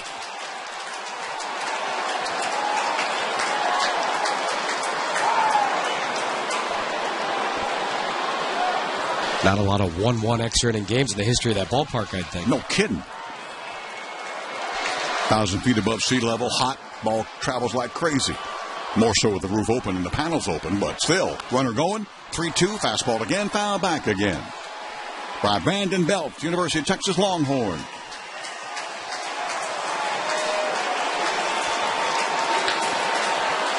Walking on back to first base, Denard Span. I do mean walking. Slade, he's tired.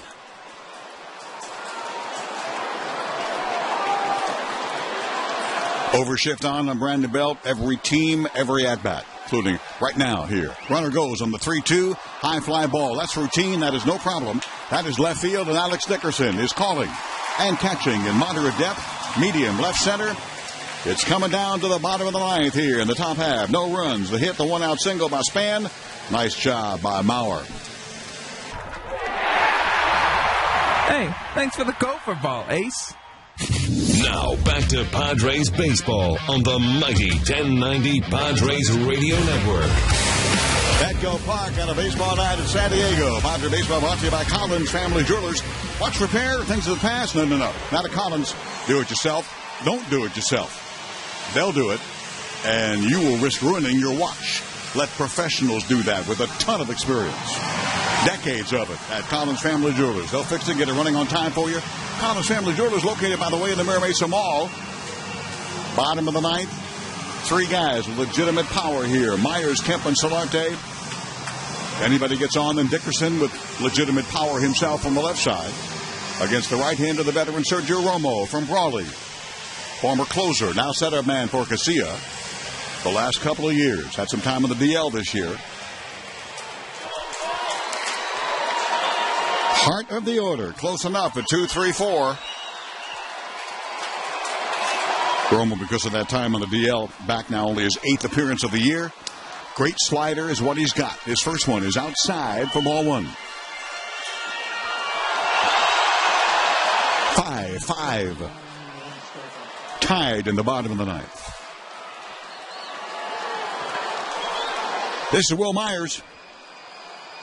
0 for 2 and a couple of walks.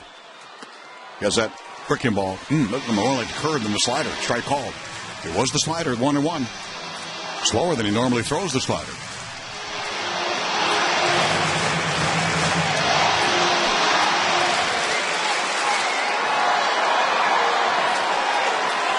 DL with a flexor strain in his hip.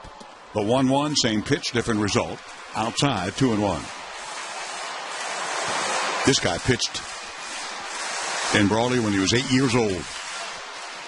Through every possible level, through school. Went to like half a dozen different colleges, honestly. I give you the list, but it's the 9th inning. It's a tie game. But he bounced around. The 2-1, line drive down the left field line. Foul ball by a couple of feet. So he would just go college to college, and the knock was always like the knock is on guys that size. You know, they list him at 5'11". Yeah, right. But he has forced himself a major league career, big time, since the Giants signed him back in 2005.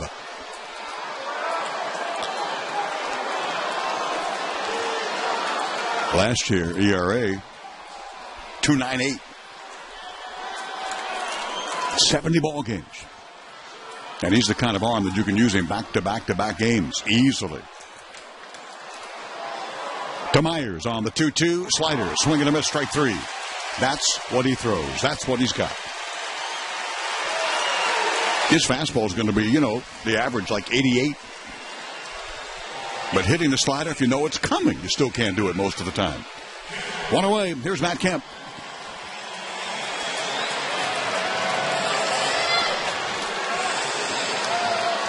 Home run, single, multi-hit game.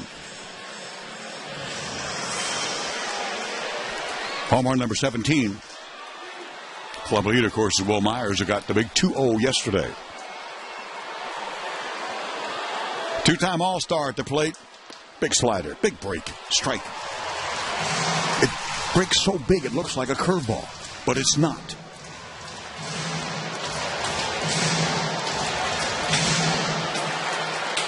They've seen each other a gazillion times in Dodger-Giant games before this guy became a Padre last year. Had a nice first half. There's the slider again. He's looking for it. He pops it up, foul first base. No play at all for Belt coming over. And not coming too far over because that's about 20 rows deep behind the Padre dugout. No balls, 2 strikes.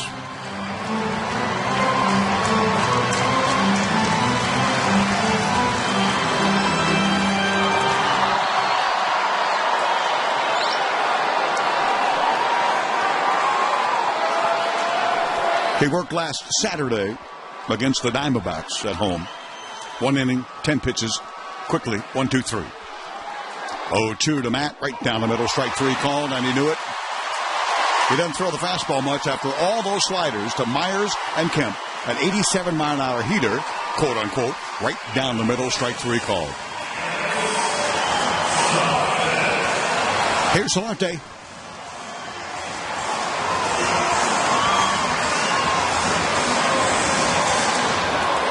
Boys might be delayed getting back at home and packing for tomorrow's trip. They get here all packed up, got to have their luggage in by 1 o'clock for a 1:40 game. They put it on the truck, it stays there, and then it goes along with the buses to the airport after the ball game. They go on to St. Louis, Washington, Toronto. Perdomo back with a fastball, strike call. To Solarte, of course, from the left side. The boys have blown a 3-run lead in this game. Haven't scored since the 3rd. Had a 5-2 advantage. The Giants won in the 5th. 2 in the 6th on home runs by Williamson and Pena. Not the 2 most likely candidates to do that, you wouldn't think. Romo slider, swing and a miss. It's really sharp tonight. 0-2.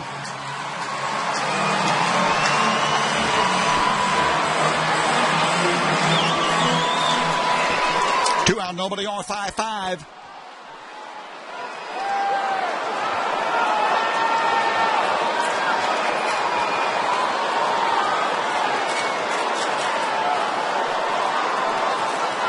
Solarte, RBI single in the first, 1 for 4 on the day. 0-2 again, ground ball right side. Second baseman Pena waiting on the short hop, on the belt. Extra innings in game 2 on a baseball night in San Diego between these big-time rivals, Giants and the Padres. Romo after Strickland 1-2 innings here for the boys against the Giants.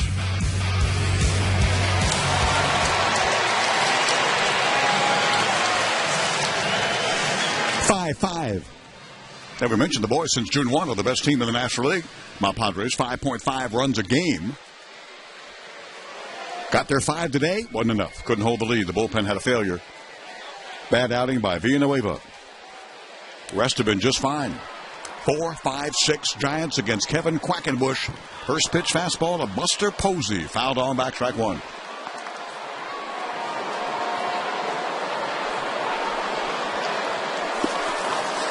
The Giants have played 10 extra inning games. Twice as many as the homeboys. They've won 6. They've lost 4. Padres have won 3. They've lost 2. Posey, RBI double today. Single double in the ball game. Taken low from Quackenbush, 1-1. Let's see, the boys are, 3-2. 2-1 at home in extra innings. Giants 6-4. 1-1 on the road. They played 8 extra innings at home. 1-1 in the air. Big time opposite field power. Right field. That ball is gone. One of the great, I don't say good, one of the great opposite field hitters in baseball. Buster Posey. Fantastic bat speed. All fields. Home run. 6-5 Giants. They lead for the very first time tonight.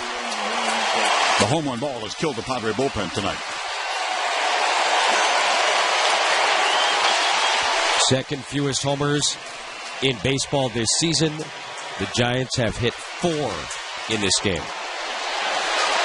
You remember all I talk in April and May when individuals, Myers, Kemp, and guys like that, they had more home runs than the Atlanta Braves as a team. That was the big story, but as Jesse said, nobody talked about the Giants being the second worst in terms of the long ball. Not tonight. Here is Brandon Crawford. Quackenbush curveball inside, ball 1. Kevin's 39th appearance, ERA 3.86. 6th home run he's allowed in just under 38 innings. And the Villanueva, as we mentioned, gave up 2 in the 6th to the pinch hitter Williamson and to Pena, the 8-hitter. It's outside, fastball after curve, strike call. 1-1.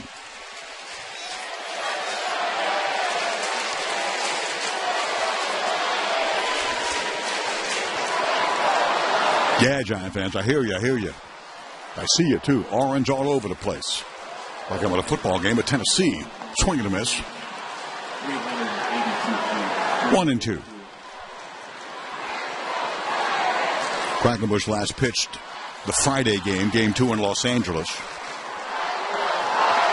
So he's been off for 8 days.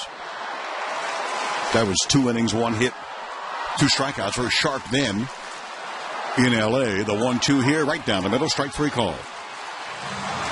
In the bottom of the 10th, more importantly, the boys have the 5, 6, 7 batters. Dickerson, Norris, Rosales. Against Casilla, then, having seen Romo in the 9th. Second time this year, these two teams are playing extra innings against one another. Day game in San Francisco on May 25th. Brandon Crawford did a walk-off single as the Giants beat the Padres. Pitch is in there for a strike.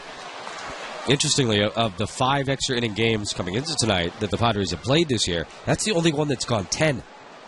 An 11-inning game, a 12-inning game, a 14-inning game, and, of course, the 17-inning marathon against the Dodgers. I remember it well. Taking a strike called.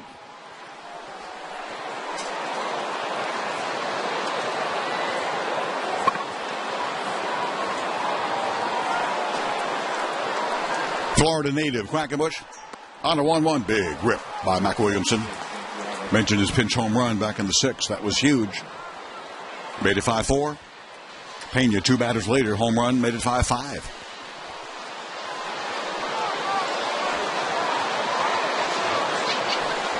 Struck out his next at bat after he stayed in. Takes one again. Fastball again. Strike 3 call. Crawford looking. Williamson looking. 2 away. You ready for a wild note on that Posey homer? Certainly. Giants say that is the first home run of Buster Posey's career to come in extra innings. Wow. I'd have bet against that. Me too. She whiz. It is on the bookkeeping. His 12th of the year. RBI 43. You know, it's the big ones, though. The ones that put your club ahead or get you into a tie. And Posey is that kind of a clutch hitter. That's not some punch and Judy, man. That's a star right there who has put the Giants ahead. Pitch by Quackenbush to Gregor Blanco, batting in the 9 spot for Romo, in the pitcher spot, which is 7th for Romo. Curveball outside, ball 1.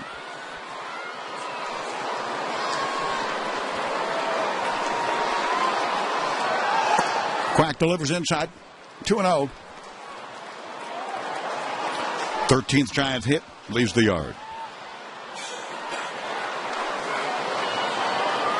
Needless to say, Casilla is warming.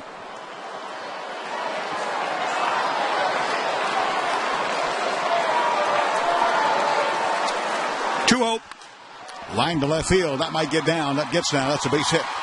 On an 0-2 pitch, Gregor Blanco gets himself a pin single. Started yesterday, was 0 for 3. He's our second most used pinch hitter, behind Gillespie. He's now 7 for 21.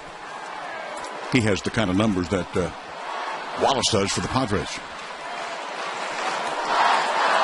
Here's that guy Pena from Mexico. The big home run in the 6th. Double before that. Throw to first. Not close.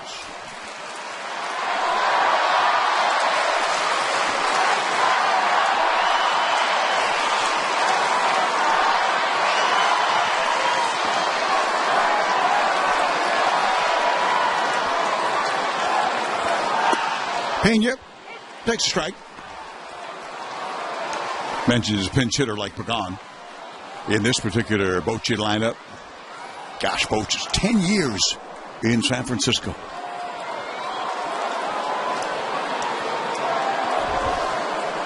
Throw to first again, not close.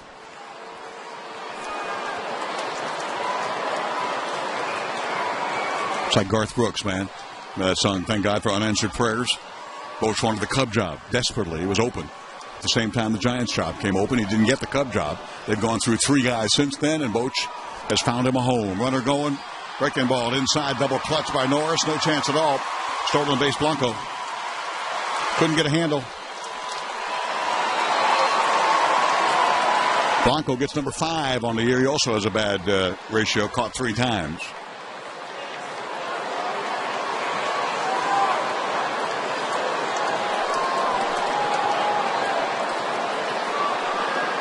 And 0-2 count to Pena now with a runner at second. 6-5 Giants. 10th inning, 0-2 inside. Truth is, Sandy Alderson. And again, the Padres corporately claim that, no, Boch could have come back. Nonsense. They didn't extend his contract. That's when you send a message to a manager. No matter what you say in the news releases and the news conferences, you're running him off. And they did. Slow ground ball right side. Rosales at second on the dirt cutout. On to Williams. That's all for Pena this time. But that guy, Posey, starting catcher in this field on Tuesday for the National League, a lead-off home run in the 10th inning off Quackenbush here today. The Giants leave a man to the bottom of the 10th. Dickerson, Norris, Rosales. Padres ended that streak yesterday. And we mentioned yesterday the Giants hadn't gone 9-0 against anybody since they went 12-0 against the Phillies back in 36, for heaven's sakes. But they're trying to start another streak right here. They've gone into 10 innings in a day when the Padres have had bullpen failure and blowing a 5-2 lead, and then the Giants breaking a 5-5 tie. 5, 6, 7 batters. Dickerson, Norris, Rosales are scheduled against the big right-hander. Santiago Casilla, their closer.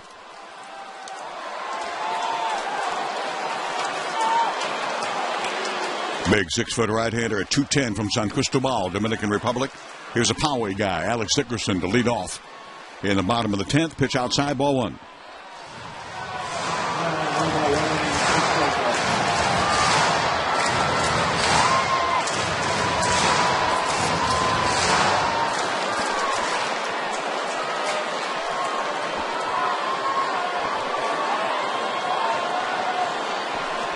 Casilla comes set. Hardly any reliever uses his full windup anymore in baseball. I can't think of 2. Pitch outside. 2-0. For a long, long time, it was that way. Full windups, relievers, and starters. First Padre ever did it was Craig Lefferts in '84 in the championship year when he gave up the full windup and went right with the stretch. Only one first I remember. Here, 2-0 Casilla. There, line drive, base hit left field.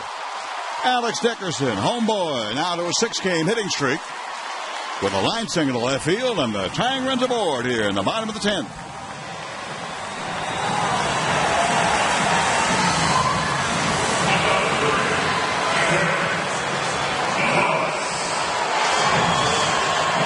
His last save, that was number 21, was a week ago today at home against Arizona.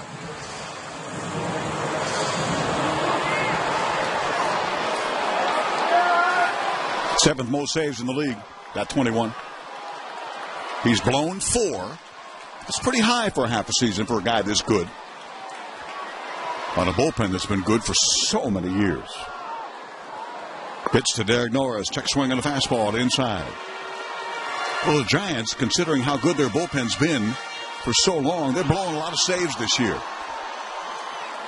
And that's unlike them.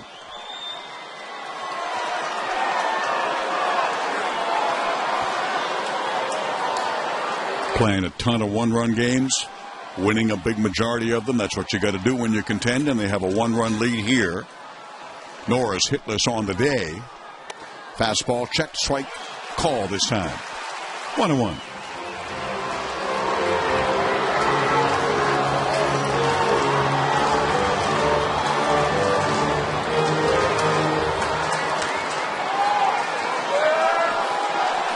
He grew up in the Dominican with Juan Uribe, former Giant, Dodger, so forth, third base, now in the American League. Kids together, high school together. Must have been some pretty good teams. No movement at first base from Dickerson, not a runner threat at all. Fastball outside, 2-1. That was a strike. The pitch before was not. Both calls missed by Data DeMuth. As they say, it all evens out. Promise? No, absolutely not. I don't believe that. I know. Tried to sell that. Couldn't do it. 6-5, San Francisco. Posey was beside himself there. I don't think I've ever seen that from him. Got out of the crouch and was like, what was that? Casilla comes set. 2-1 line drive, base hit right center field. Dickerson should easily have third. He's on his way. Up and throwing in right field. The new right fielder, Gregor Blanco. After his pinch hit appearance, he takes over. They get better in right field defensively. But right now, that's a minor factor because the boys have the tying run at third and the potential winning run at first base with nobody out in the bottom of the 10th. This could be a Andrew Kashner pinch run opportunity somewhere here. Christian Bethencourt, the only guy on the bench. Norris with better speed than it probably looks like he has at first. But in a situation like this, you'd love to have as fast a guy as possible running the bases there. Adam Rosales. Pinch hit appearance with the bases loaded. Rolled over on a slider on the first pitch and grounded out to end that threat in the 7th. It's like baseball, man. Give another opportunity again to wipe it out. Fastball, swing and a miss, strike 1. That's a great pitch. 95 miles an hour, middle in. That's this sport. You can be the GOAT. You get another chance. You can be the hero. 6-5 San Francisco at the corners. Nobody out. Casilla is in a big-time jam. Runner going from first. That's Norris. It's a breaking ball, strike called. They do not make a throw. It is a bag taken by Norris. Now both are in scoring position, tying at third, winning at second. Norris now 5 for 5 stealing bases this year. That's big. That's big. Yeah. Double play is not in order, and you got a runner in scoring position ready to win the ball game for you. Yeah, now I don't think you have to worry about, maybe pinch running for Norris. If he's on first base, you get one in the gap, you'd love a guy that can maybe score on that. Not to say Derek couldn't. Obviously, it would depend on where the ball was hit exactly, but now he's on second base.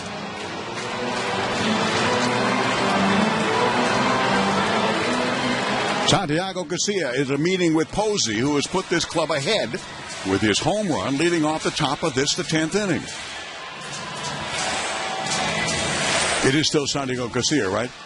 Because he was Jairo Garcia for a couple of years, for about 5 years when he signed with the A's 1,000 years ago, and they realized that he'd used a different set of identification, and he wasn't him. He is Santiago Garcia. Infield, up for the Giants. Second and third, nobody out. Adam Rosales on the 0-2, way outside. Nice backhand stop by Posey. He just saved the tying run from coming home. There's no question. 91-mile-per-hour slider just yanked by Garcia, and that's an outstanding pick by Posey. On a backhand, come on. What a great player. Meanwhile, had it not been 0-2 after that stolen base, you wonder if maybe they walk Rosales. That run means nothing.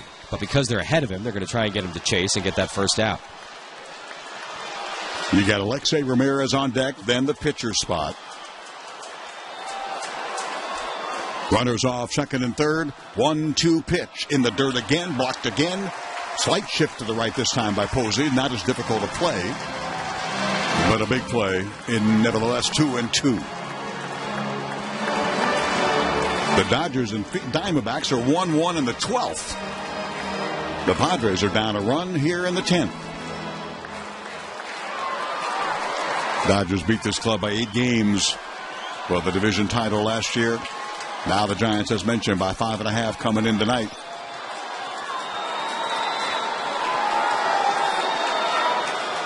All Adam could do is just take that big, deep breath. Batters talk to themselves. Want to stay within themselves, not try to do too much. And all the other cliches, they're in vogue right now. In play. 2-2 pitch. Ground ball on the infield. That's a dive by Crawford. That's a base hit. That's a tie ball game. Pagan charging.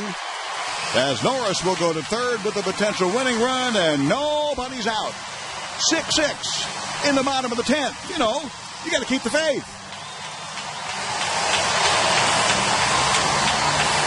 Adam Rosales with a home run last night and a game-tying RBI single tonight. You never know who's going to step up.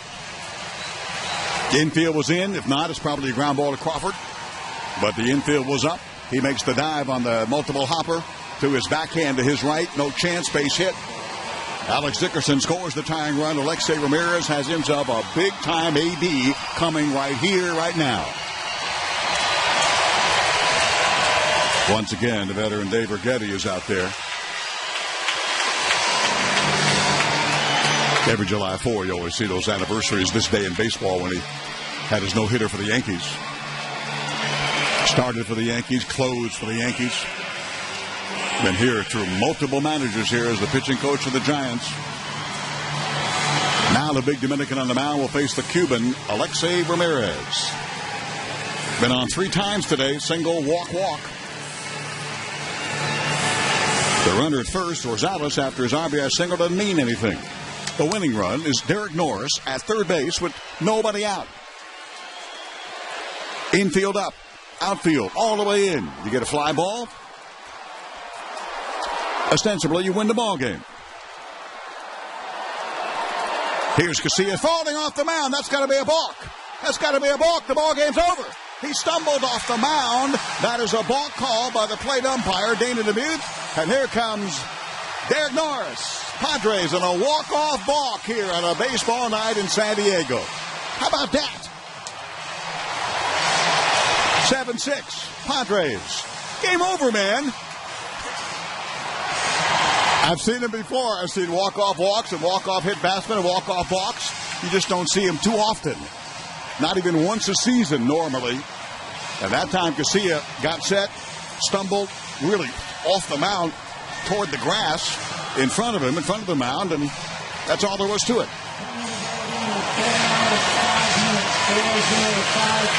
Done and done. The first two games of the series against the team the Padres could not beat, with all the entire first half, losing 9 out of 9. The first two after the All-Star break belong to my Padres. This one 7-6 in 10 on the walk-off balk. Back with the wrap-up here, the post-game show there. Coming up next, Mighty 1090 Padres Radio Network. If you want to save money, you could sell your lawnmower